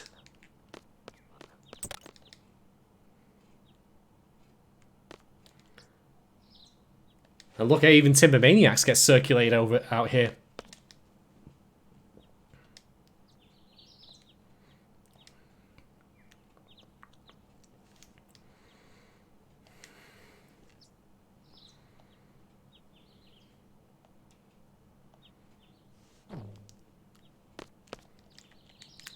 Take a look at this thing that just drops in from nowhere. A bit random, but hey, there you go.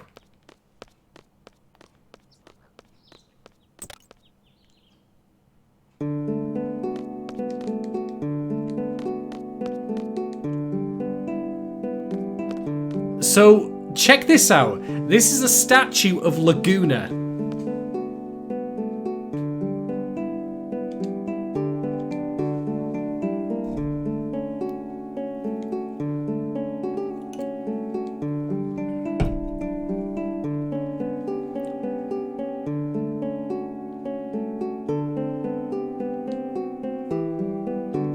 So yeah, this fills in the blanks of what happened to Laguna after he fell from the cliff face back in that flashback.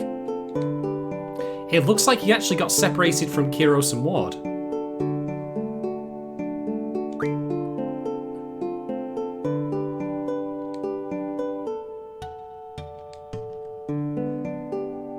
But yeah, why would a statue of Laguna be in here? But remember, the Moombas in the prison all knew who Laguna was and were all yelling Laguna at Squall, curiously enough.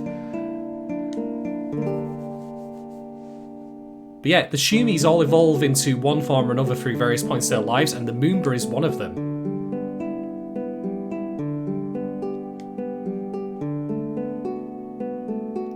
The reason it's emitting magic sparks is because there's a draw point behind it.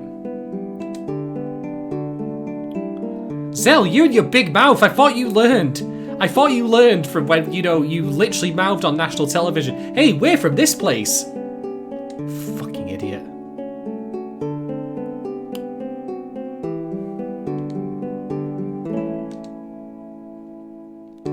Hey, Moombas are cool. They're just plushes, basically, let's be honest, and there's nothing wrong with a good plush. So we've got Faraga magic here, going to give that to Zell. Not going to use it yet, of course. Right, so we need to go see the Elder. You might recall there was a Moomba guarding a house before. That's where we're going to go now.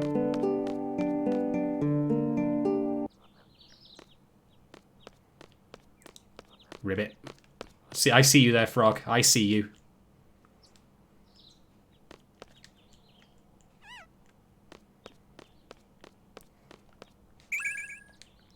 So I get some decent magic here. Why the hell not? If you were breaking the game, by the way, you'd be completely socked on Blizzagas at this point. And also all the other top tier magic.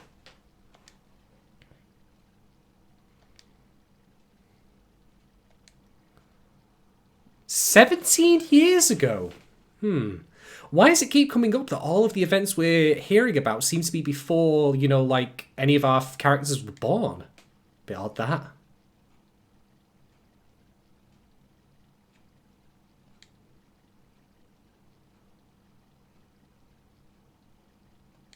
So I think I was mistaken, by the way. I don't think actually that it was the fall off the cliff that happened that put him here, because obviously that doesn't fit with the continuity of what happened. Alone obviously was not taken to Eshtar just yet. But her being taken to Eshtar,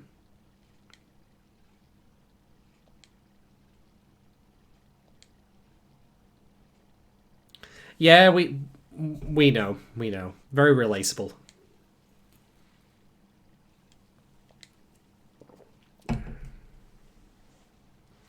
Yeah, actually, Gogo's like Rob is right. This just means that Laguna fell off a cliff, not once, but twice. Which just really feels like, you know, is pretty on brand for Laguna.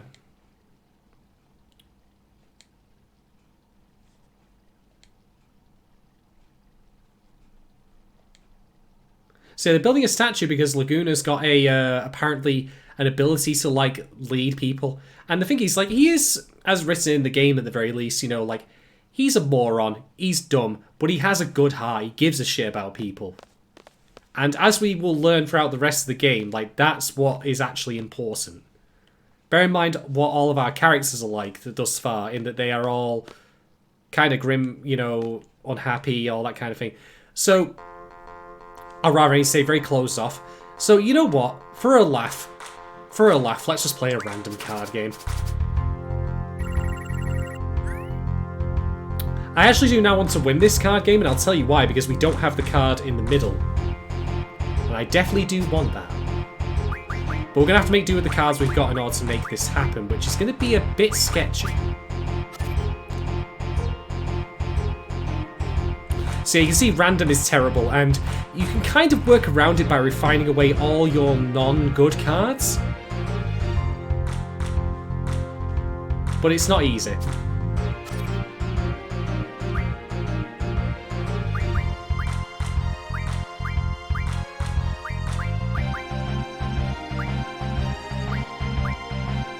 So I'm going to start getting rid of my crappy cards first.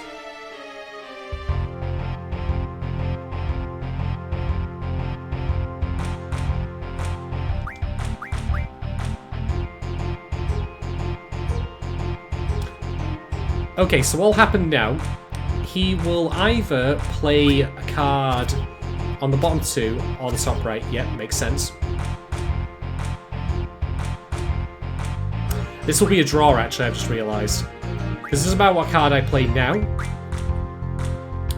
He is going to end up taking those cards anyway. So, it doesn't matter, unfortunately. It's a bit of a shame, but I wanted that card, but never mind. Well, fair enough.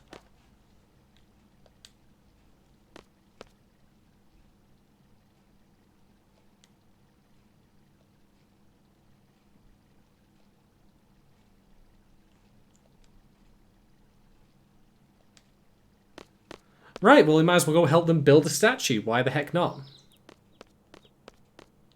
So again, this is a side quest, kind of like the vase thing, and the rewards for it are... they're alright. No, actually, I lied. They're not alright. They're actually quite decent. I was misremembering. We do want to get the reward from this particular quest, so we're going to do it before we leave.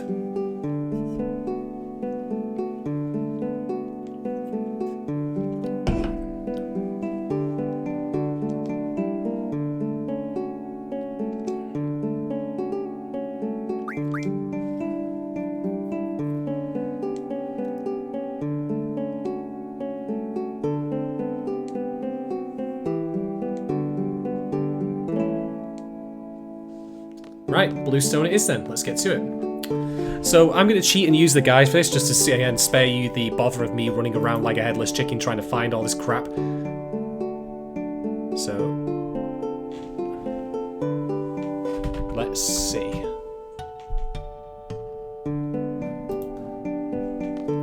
So the bluestone, as it turns out, is... Oh, wait, where am I going? That was a bit daft. So that looks like a bluestone in the corner, doesn't it?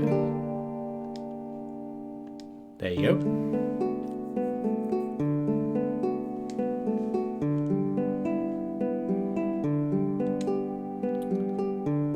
You kind of got a bluestone right here, mate.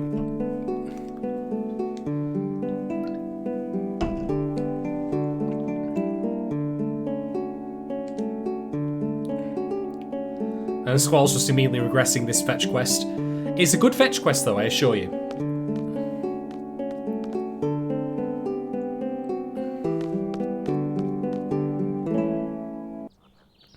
So I'm going to turn on the 3x speed for this to get this moving a bit quicker.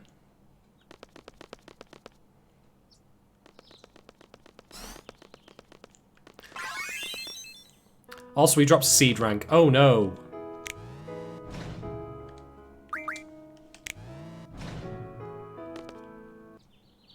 So, windstone. This looks like a stone to me. There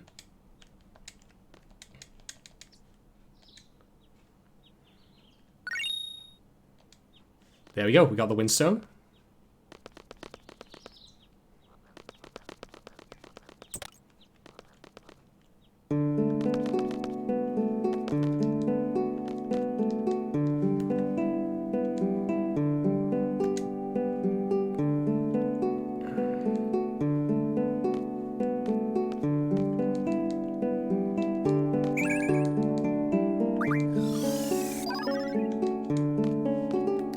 So at least you get the opportunity to draw some magic here, which is not bad.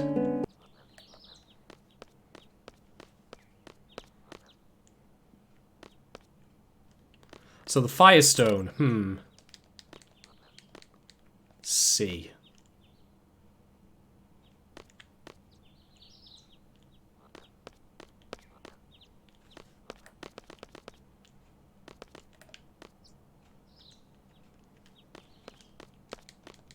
That looks like a stone to me there.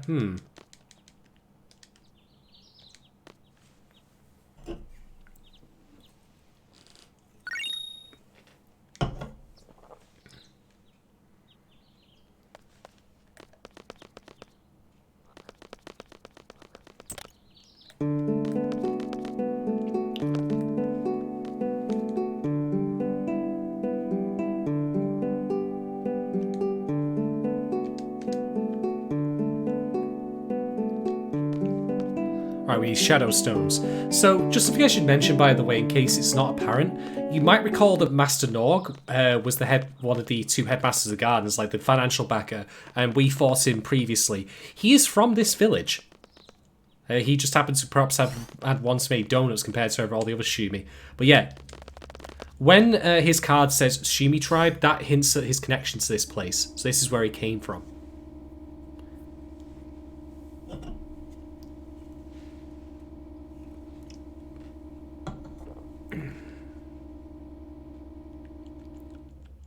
I like that background image on the window, by the way, where it shows that like you're going through an underground lift, and then you can actually see light when you get to the surface.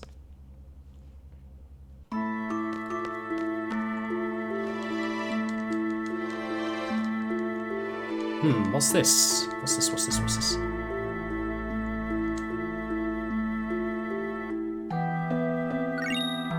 There we go, our Shadow Stone.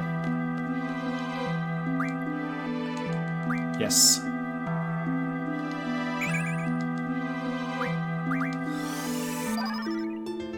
Nicely done, Quistis. 15 Ultimas, holy crap. I think that's the maximum you can get in a single draw, actually, so that's ridiculously good. We won't be using Ultima for a while anyway, but having it already ahead of time is quite handy. And while this lift is descending, I'm going to go get another beer, so I'll be back just in a second.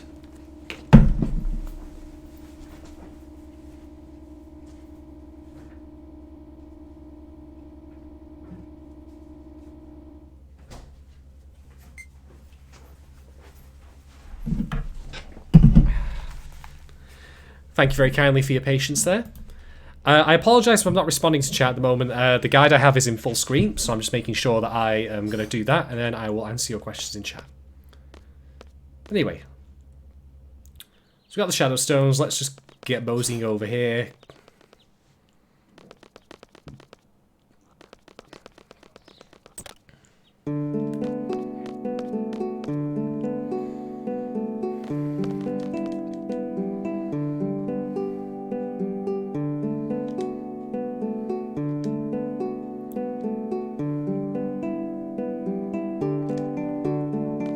So some water stones. Okie dokie.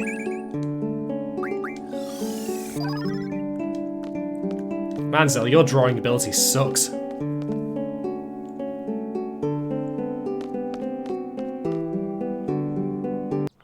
So at this point, there are two places you can get water stones from. You can get a fake one and a real one. The real one is from the the fake one is from the frog, but we don't want that.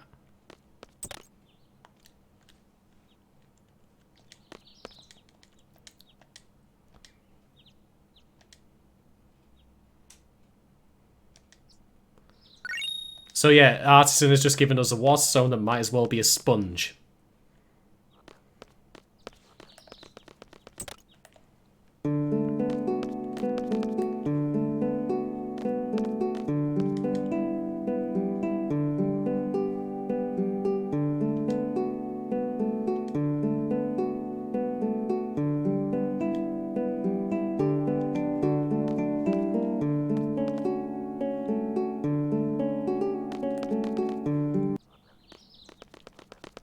Alright, let's go speak to the Elder then.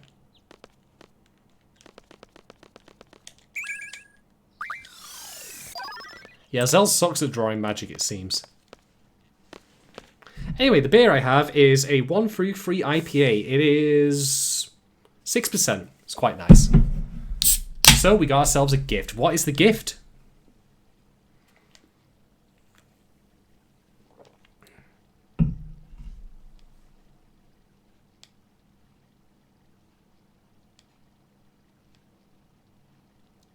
It's invisible.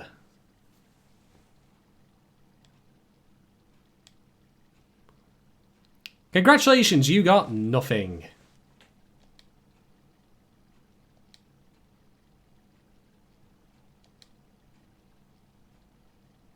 Wow.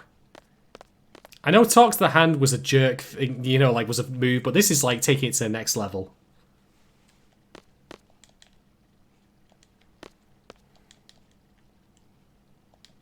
Please leave at once.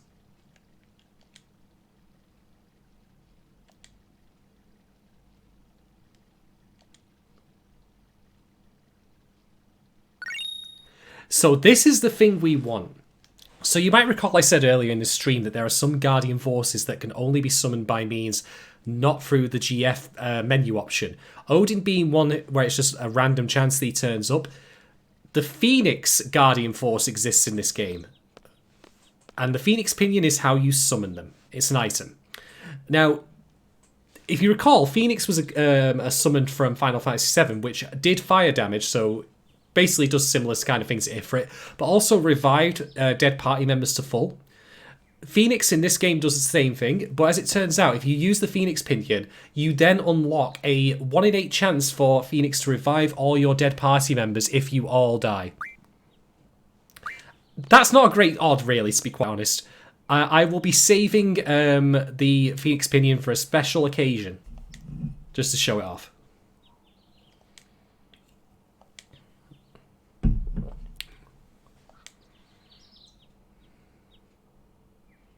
Yeah, they tried.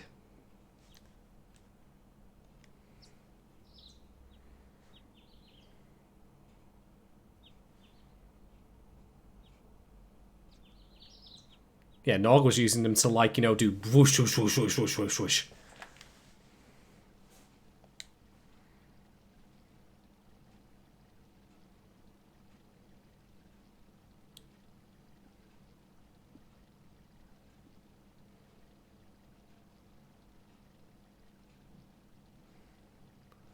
I at least like that the Elder and his assistant just think, hey, you know what? Maybe we were conning them.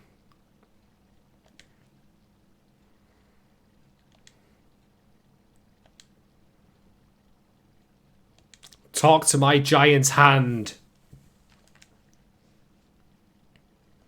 No. So we could leave right now, but what we're going to do instead is we're going to go over to the workshop.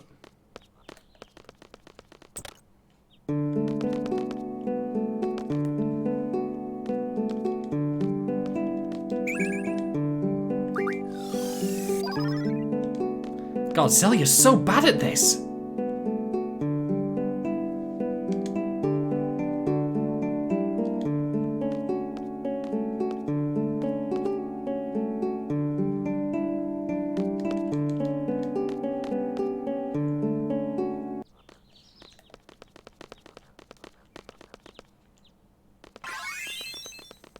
It looks like our seed rank went back up as it turns out, so that's nice.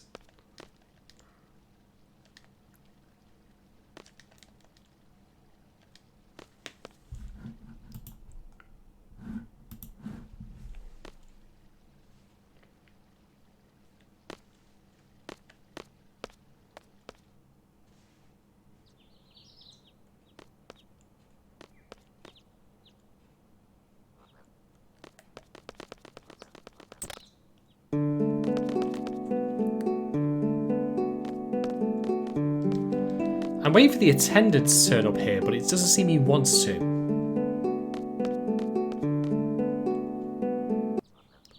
We'll leave it there for now then anyway. We'll make our way out of the Shumi village. But essentially this leads into a side quest that can give you an item that can teach Guardian Forces, or rather a Guardian Force, the Status Defense Junction ×4 ability, which is ridiculously powerful.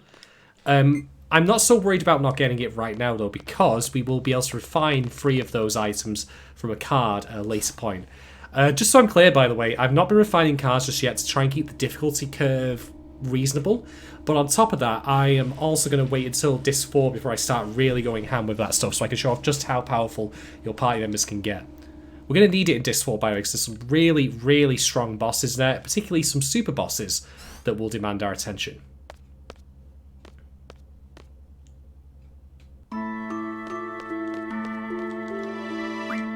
And one last time. Again, we're not short for money here. We had like 3 paychecks while we were here anyway, so go on, Quistis. 7? Pretty decent.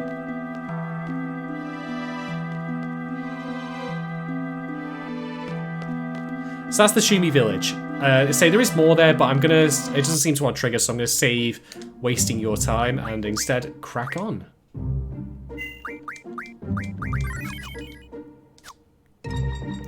Right. So let's get back on the garden and be on our way. So, we've done Windhill, we've done the Shumi village, we've done a Chocobo Forest, we've done the Central Ruins. What else is there to see? Well, there is something I can show off that we can't go to yet, but just so you're aware that we'll be doing it later.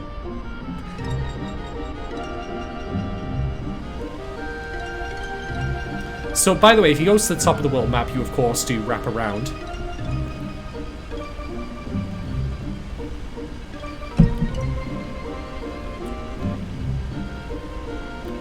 So I'm just going to keep going in this general direction now.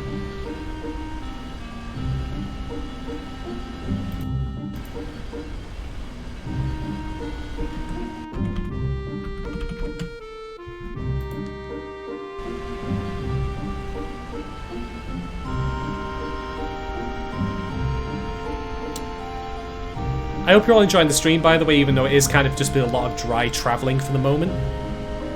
But there is a very good reason I'm coming over in this direction.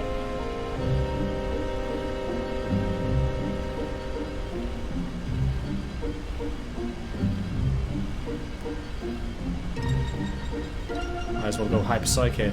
But yeah, look at this place. Isn't that interesting? So you can't get onto it with the garden, unfortunately. We're going to need another means to actually land on this place. But that is there, and we will be coming back there as soon as we have the opportunity to do so, because you get some incredibly good rewards for visiting that particular location. Right, so there's a couple of other small things we can wrap up before we call it a day. One of which is that we, of course, saw the UFO, but there are other places that the UFO turns up.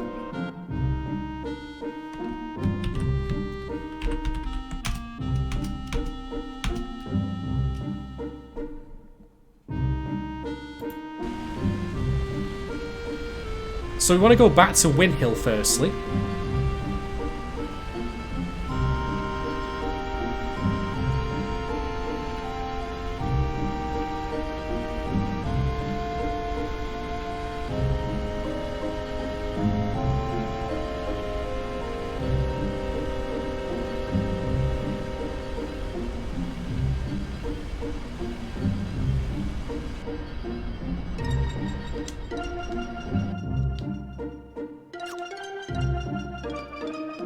So again, we've got no encounters turned on here. We're on 3 times speed. We're just going to run around a little bit.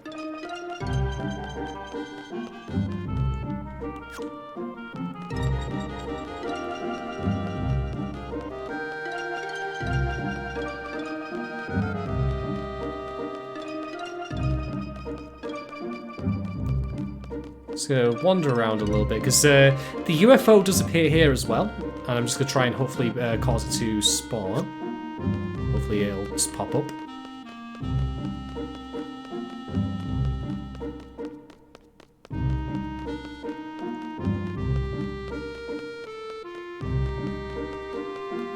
It's not being very cooperative right now, so it'll show up.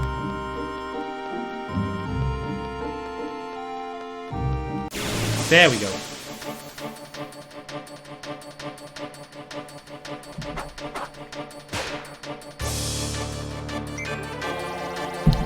My god, he's taking a cow! You'll pay for this!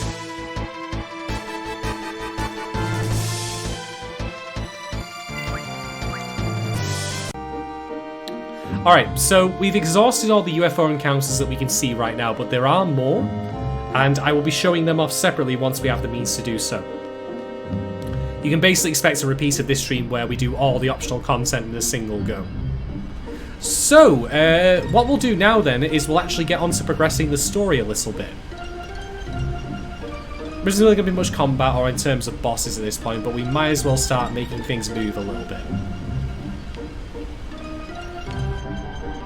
Just have to go overland firstly. Can we? Yep, we can ramp the garden. Of course we can.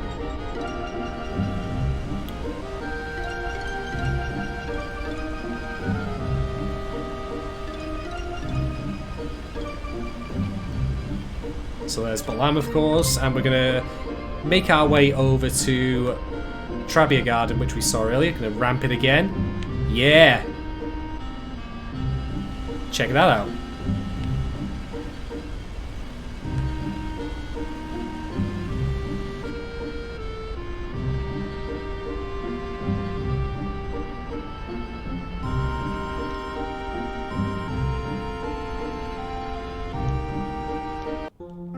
I again keep cocking that up. I'm going to blame the alcohol, but I'm also just blaming me just fucking up constantly.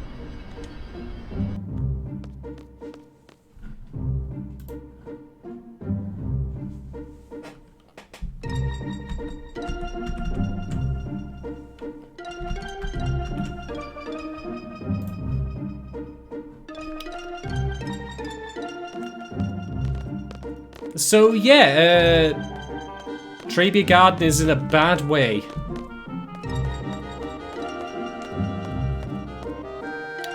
Just to refresh your memory, they got the missiles off for Trabia Garden even before we arrived there to try and, like, you know, upload the programs to screw the targeting for it.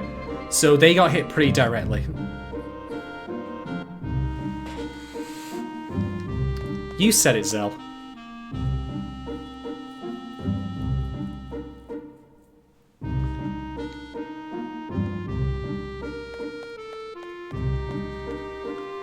So I actually said elsewhere that there were no more card games to be played until the next disc. I was actually wrong about that. There is one more that we do want to play, but I need to save before we do so. Because you might recall that the Shumi Village had random rules. The random rules are also in effect in Trabia Garden. So winning the card that we can get from this is going to be no easy feat, to be quite honest. By the way, there is a substantial amount of plot revelation coming up shortly, so buckle the fuck up. Things are going to get loud in a very, very kind of, wait, what kind of way? So be prepared for that.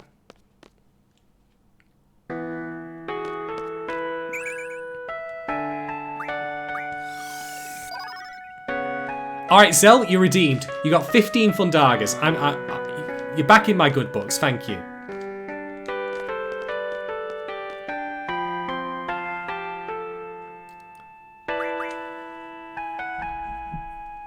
I'll be fair to Selfie, she did the missile base mission, like, as a leader, pretty well.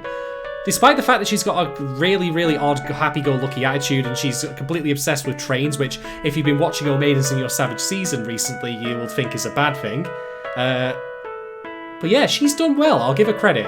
And she's right, Squall normally doesn't say nice things.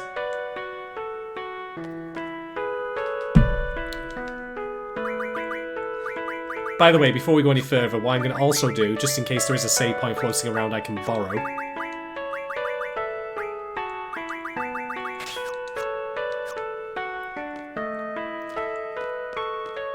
So at least it seems like there have been survivors, that's good.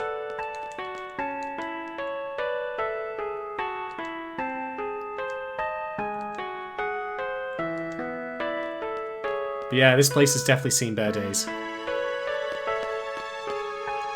A makeshift grave, though. Yeah, and you can draw zombie magic from the makeshift graveyard. That's not suspect at all. Oh no. Let's just not think about that. Let's just leave this place. So yeah, a lot of people have died, unfortunately, but there are survivors. That's something.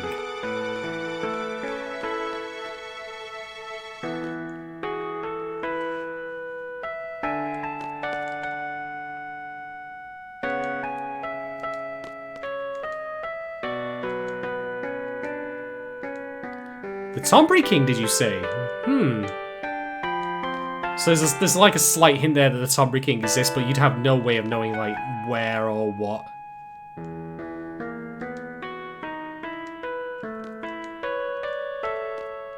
So we can't really get past these guys at the moment.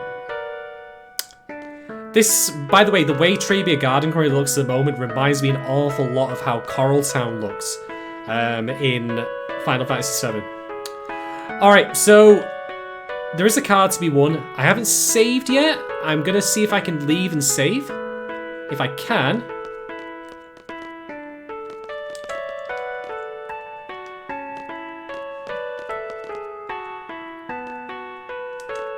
No, it looks like I can't leave. Right. Well, when in Rome, as they say. So, Selfie's friend... No prizes for guessing what particular card she has that you might want.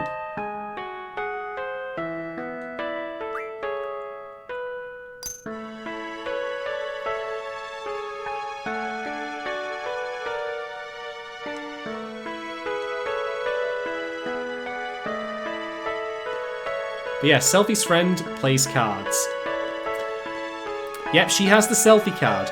We can play her in a little bit, but not quite yet.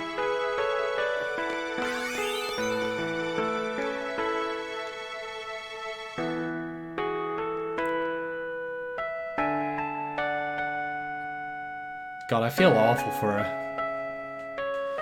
It is a shame that we don't really get to hear much about Trabia Garden prior to this point. I feel like it would have been good if we could have had some more build-ups to make us feel bad for it. Like, maybe even visit it once or twice, but...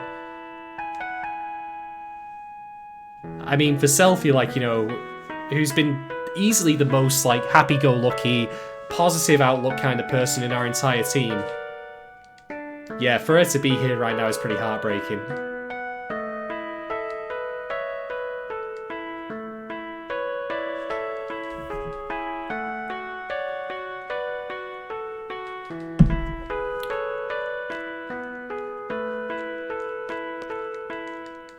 I'm trying to figure out how to get through here. A bit awkward.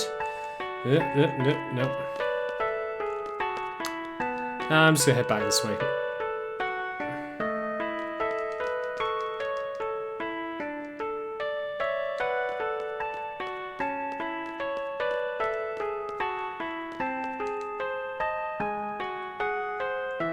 So Selphie's gonna be at the basketball court.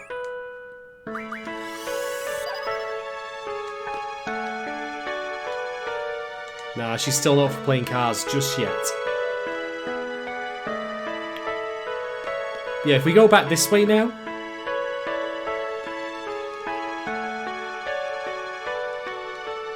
Nah, he's still not letting us through. Oh, there we go.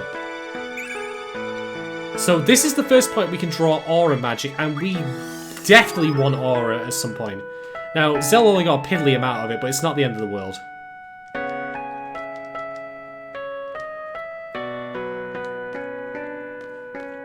So yeah, aura magic is mentioned earlier in the stream. It allows you to use limit breaks more often without being in low hit points. Alright, buckle up for plot. Buckle up for revelations.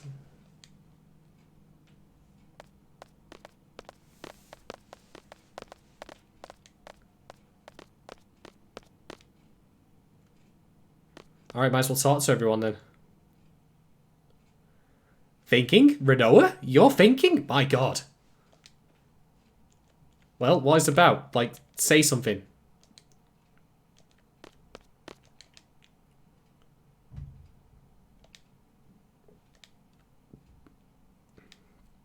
She was married to Sid, apparently. I can't see that being a normal life.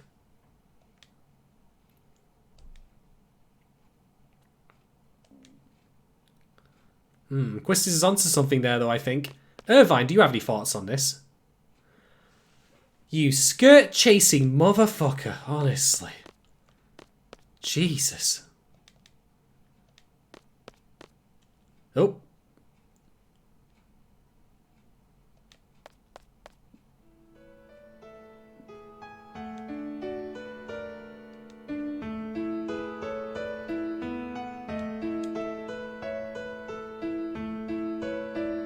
I'm sorry, Selphie, but when we actually go to fight Idia again, you are not going to be on the team that fights her. I know you really want to, but I'm sorry, but the other party members are just better.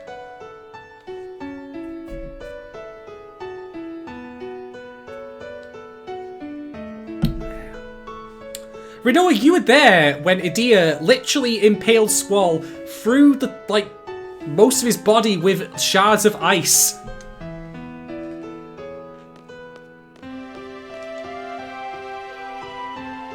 I appreciate the sentiment, but I think we're past that point right now. You're standing in the ruins of a school that was bombed to shit by the fucking enemy under the command of the sorceress. I appreciate the Sailor Moon strategy here. Like, you know, we won't fight unless we have to. But the point in which that has been a viable option is past.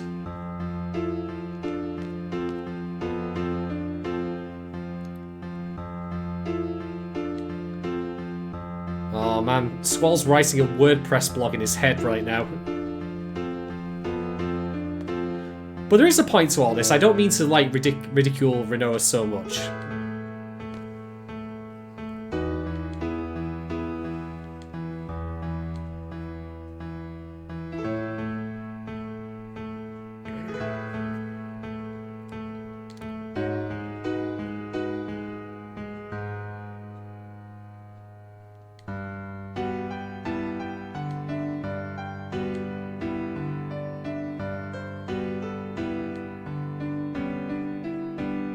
Well, I've not been, you know, leveling you up, Renoa, so you definitely have fallen behind. I'm sorry.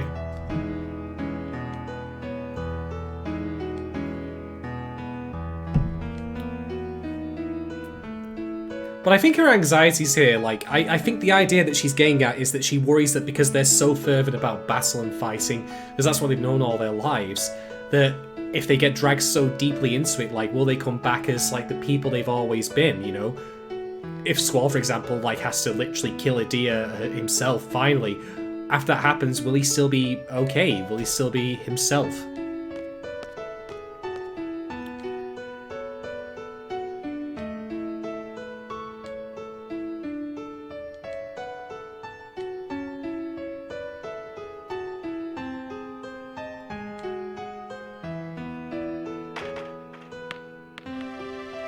God damn it, Irvine, I thought you were good with aiming. Interesting. Where have we seen this kind of decor before?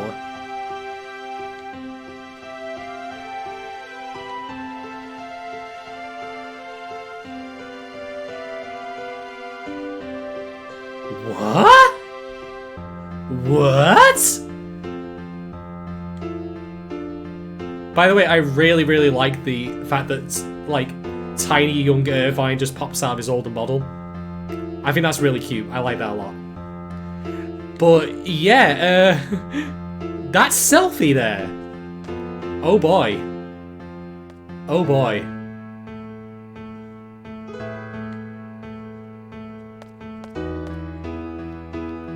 By the way, note that Selfie's playing War there. That will be a part of the overall theme of the game.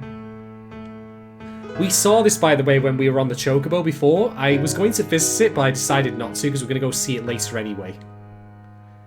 But yeah. So everyone rightly says to Irvine, holy shit, how the fuck did you not bring anything up about the fact that you knew us as children?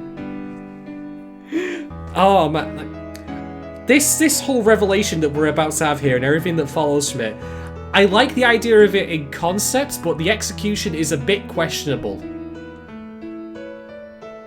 So Irvine bumped into everyone he knew as a child and never brought it up until now because everyone else seems to have forgotten. Somehow.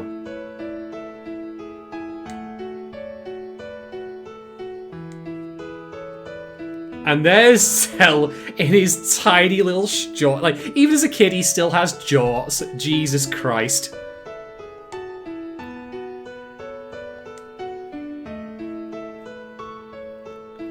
By the way, this orphanage is a shithole. Yeah, looks like Squall's joining as a ghost, though. I didn't realise he could astrally project himself, but hey, here we are. Don't forget, though, there was that scene of Squall remembering being stood outside in the rain calling for his big sister. And what do you know, that's him there.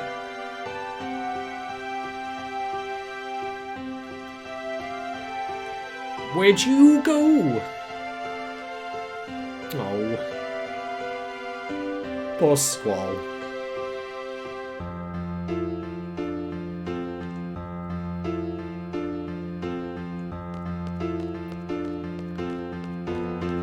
I'm a ghost. Woo! So, by the way, I want to point out the orphanage is on the bottom end of the Centra continent, which has got no connections to mainline, like, you know, cities, towns, anything like that.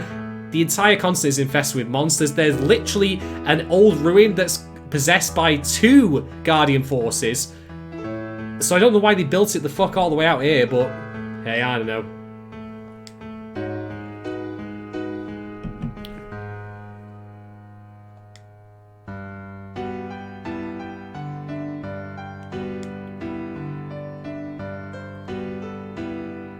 I like, by the way, how this contrasts Zell as a kid versus who he is now. Because you might recall he's been a bit of a rule breaker, like, you know, riding that hoverboard, but he's like, no, you can't do that.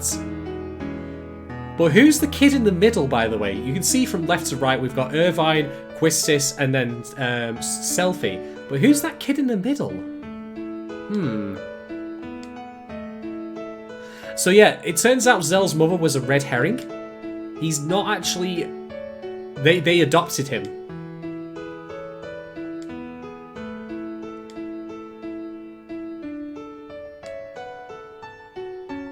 Oh god, look at this little shit coming in here. Look at that fucky hair. Oh my god. You all know who this guy is.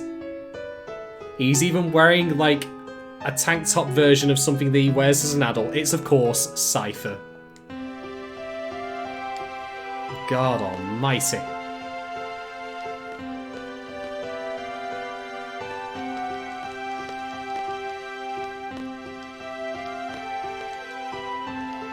So yeah, Squall has memories, but you might know he's absent from these particular scenes.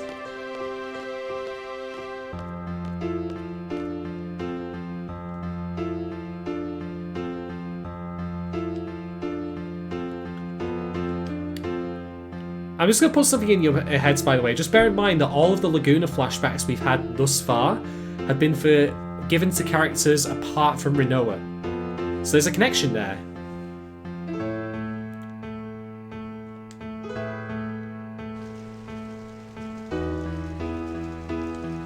Don't wanna be all by myself.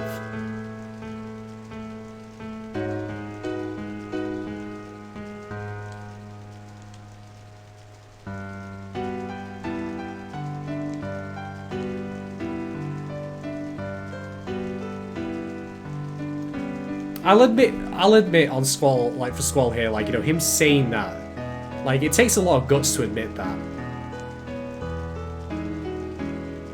So yeah, Alone was the big sister.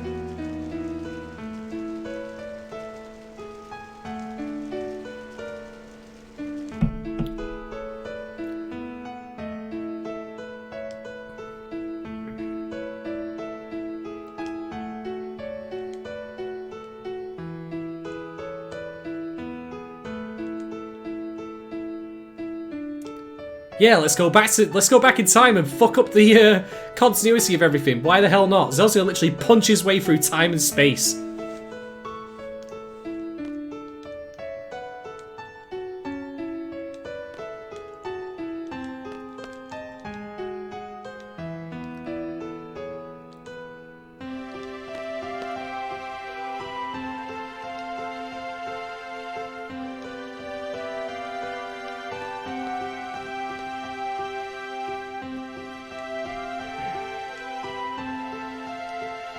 So yeah, why does no one remember anything?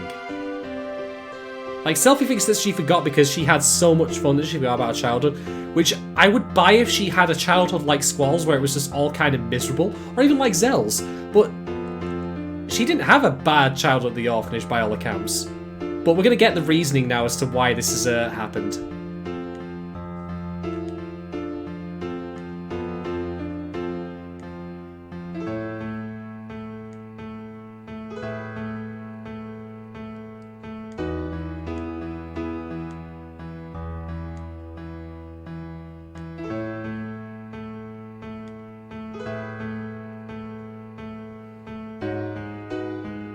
Quistis, you were going beyond that at various points. I'm sorry, you literally visited him in the middle of the night for a card game.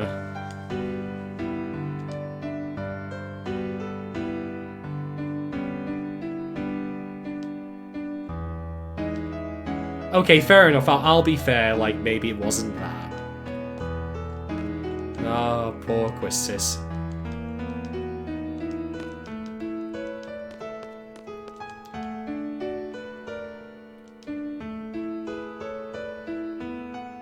Okay, maybe it was that.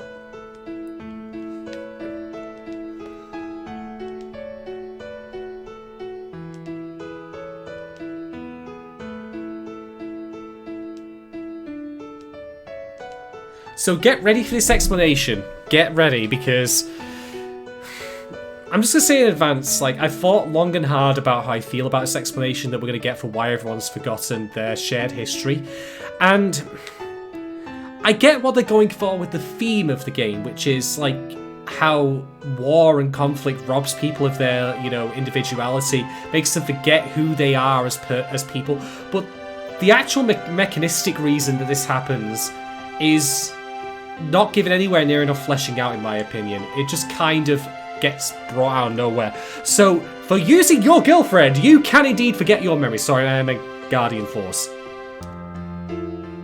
So, when you junction Guardian Forces, apparently it causes memory loss over time. And it's apparently just a rumour that Guardian Force critics are spreading that... Here's the thing, right? Let's go back to Final Fantasy VII. Let's talk about materia for a moment. Materia, like, in terms of the game, how you played the game, they functioned as how you gave your characters spells and abilities. But they were very well woven into the lore and the world building. They were created by the planet, you know? So they had a strong foundation in the fiction of the world. So they work really well. But Guardian Forces, while they are the key way in which you play this game, they don't have the same level of like cohesiveness in terms of being part of the world as Materia does. And in a way, I feel like a lot of what happens in 8 with Guardian Forces serves as kind of a very bare-bones template for what you see in Final Fantasy X. Indeed, there's certain theories and fan theories that suggest that how Guardian Forces are created is indeed much like how the Aeons of Final Fantasy X are created. That's something I'll save, of course, to discuss when we actually get to Final Fantasy X, but it's not explained well enough in this game, for my opinion. I like what they're trying to do with it, how they like show again, like it's another part of you give people power to fight and like turn them into soldiers and it causes them to forget who they are. I think that's a good idea, but it could have been executed on so much better. But it also turns out that Irvine remembers because apparently Galbadia Garden, where he comes from, never gave him Guardian Forces. I don't know why. That seems like such a crock.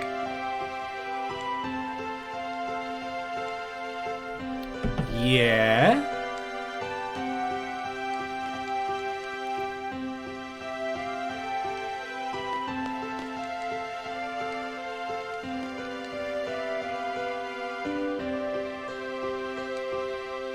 Oh, Selphie, what have you done?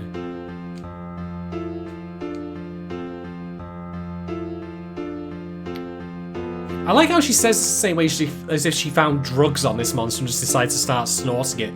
So yeah, like, I fought a monster and I killed it, and I figured, hey, it dropped this bag of cocaine, I'm just going, oh, yeah. And that's why I forgot everything. I'm so sorry.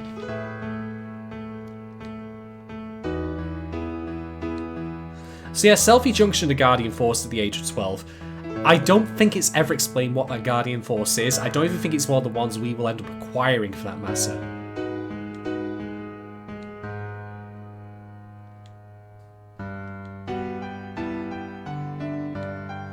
But we're all going to set up live journals. Let's get the social media going. We're going to track what we're up to.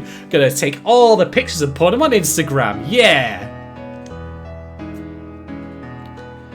Incidentally, by the way, this memory loss thing will not really come up again. There won't be a point, for example, later in the game where characters forget what happened in the events of the game. Like, we won't, for example, have Squall forget who Alone is, even though now we, of course, know who she is. I like Zell's rationale, like, his family, like, they adopted him. They clearly care about him. I like that. Matron. Wearing black? Uh-oh. Uh-oh.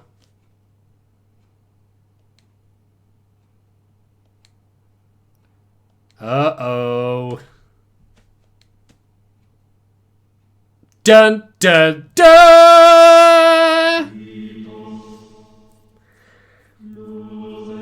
So, yes, Edea is the sorceress. Yep, and she's the matron as well. So, uh-oh.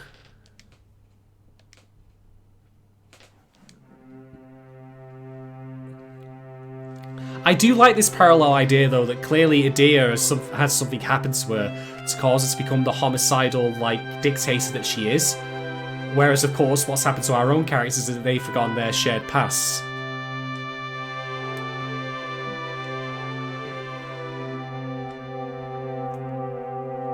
So yeah, Squall's correct in recalling this moment. Cypher was torturing him, asking him what seed was, and as far as Squall knew at the time, he was just, I'm a mercenary, I go and kill the monsters for the monies, you know? I just want a paycheck. But it turns out that they were always being trained to fight sorceresses anyway.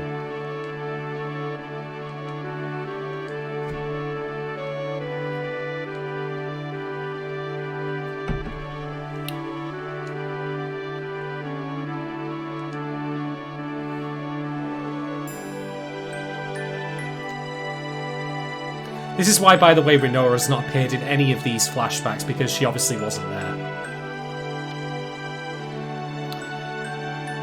And I'll be fair to Irvine, like, I wish they did more with this. I wish that they had more time to, like, foreshadow that he knew this kind of stuff. And maybe I missed, like, where that happened. But to carry this as a secret is quite a big deal, and that's why I'm not really so against the idea of him not telling them purely on principle, because that could be a good storytelling element. Like, you know, you've got to literally say to everyone, oh, we were all friends as children, but we seem to have all forgotten. I don't know really what's going on. And oh, the person who raised us, like, you know, when no one else would, is now our mortal enemy. That's a lot to carry. But I again just wish they'd done more with this. I think that there's potential here. But I like that this rounds out Irvine's character, because he is still a skirt-chasing cowboy bastard, but he clearly has some good ideas in his head, you know.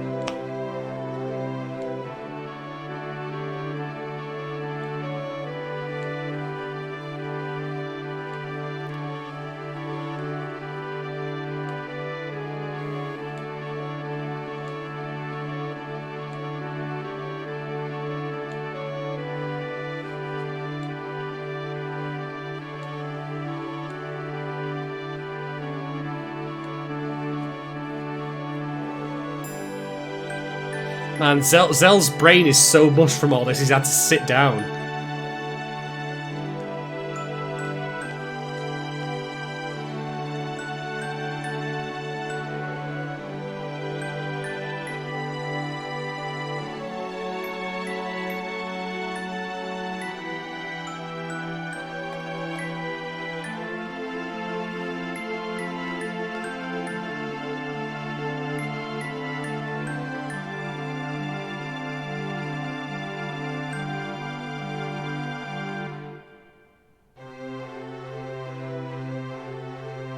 And it starts snowing.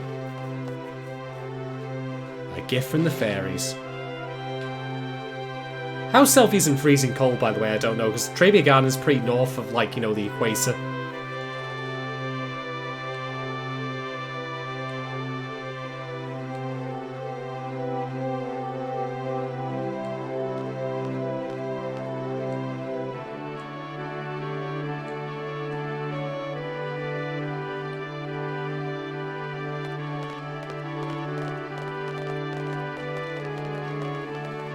And so again, because this is the Squall and Rinoa show, she sticks behind, so let's talk to her, see what she says.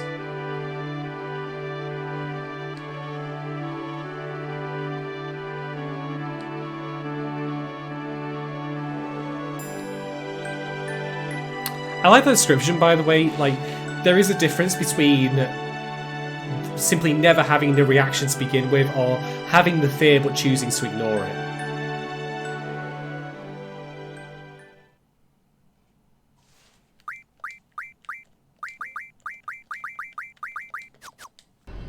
Alright, so we could, in theory, leave Viridia's house right now. We're not going to do that, by the way, because of the fact that that triggers what is essentially the point of no return for Disc 2.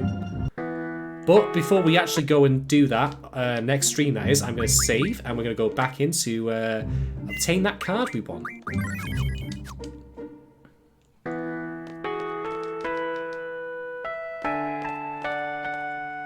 I like this music for Trebia Garden, by the way. It's super simplistic, but it really does work for the mood of it.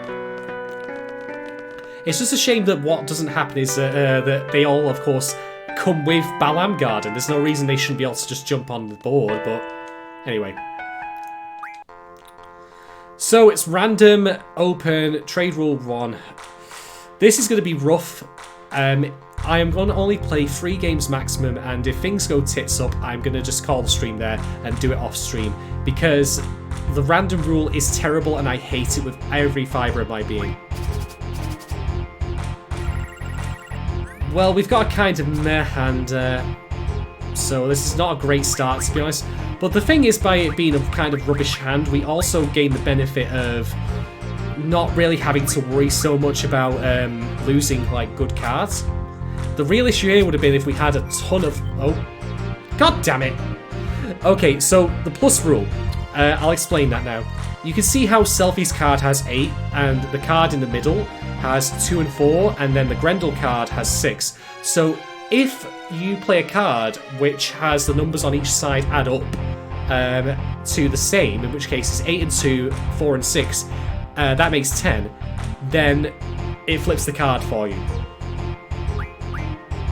Kind of got hosed there. This is probably going to end really badly unless I have some ridiculous luck. So for the moment, to try and gain some advantage, to try and get things back on track, I'm going to drop this card here, take the Grendel card. Curious, I did not expect that.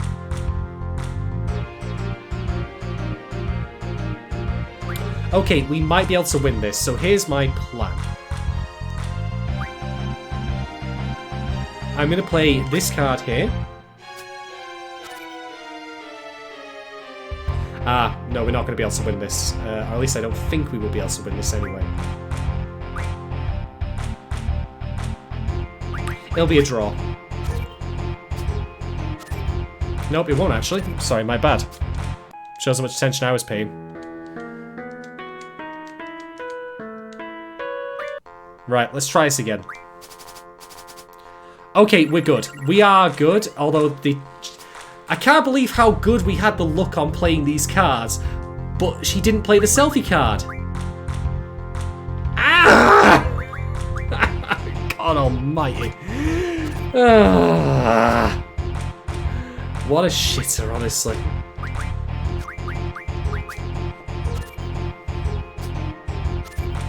That was about the best luck one could get with that, and it's just still crap. Ah.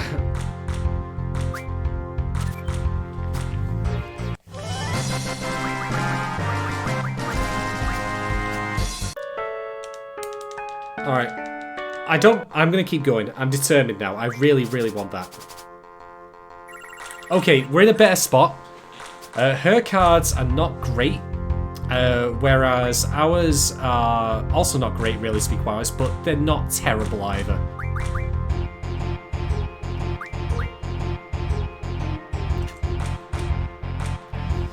This is going to be rough because I don't know if I want to take the selfie card now or if I want to wait. If I take the, because they don't have any means of taking it themselves, but then there's no card I can play that can beat the selfie card without being vulnerable in turn. So, God. I'm just going to throw caution to the wind. Screw it. And if it goes awry, I'll just reload. It's not the end of the world.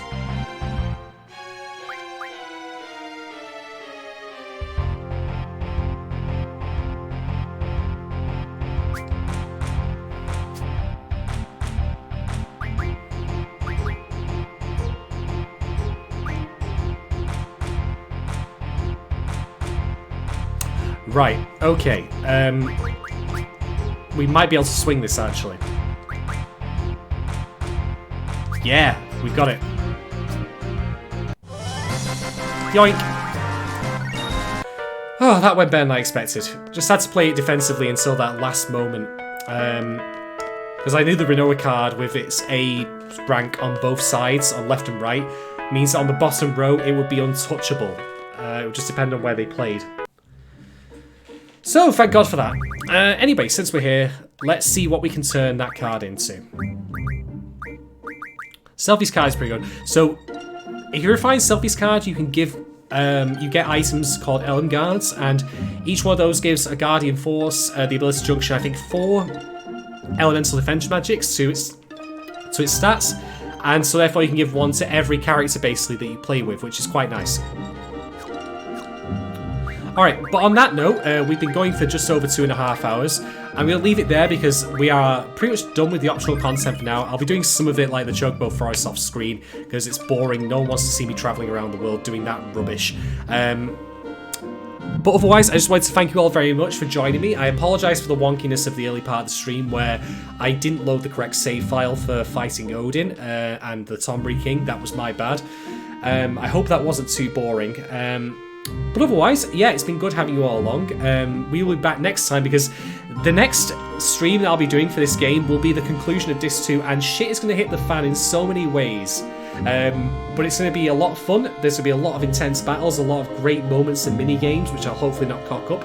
I really look forward to talking about all of it in detail, and I hope otherwise that you all have a great Saturday, be it wherever you are, whatever time it may be. Take care, stay safe, and thank you again.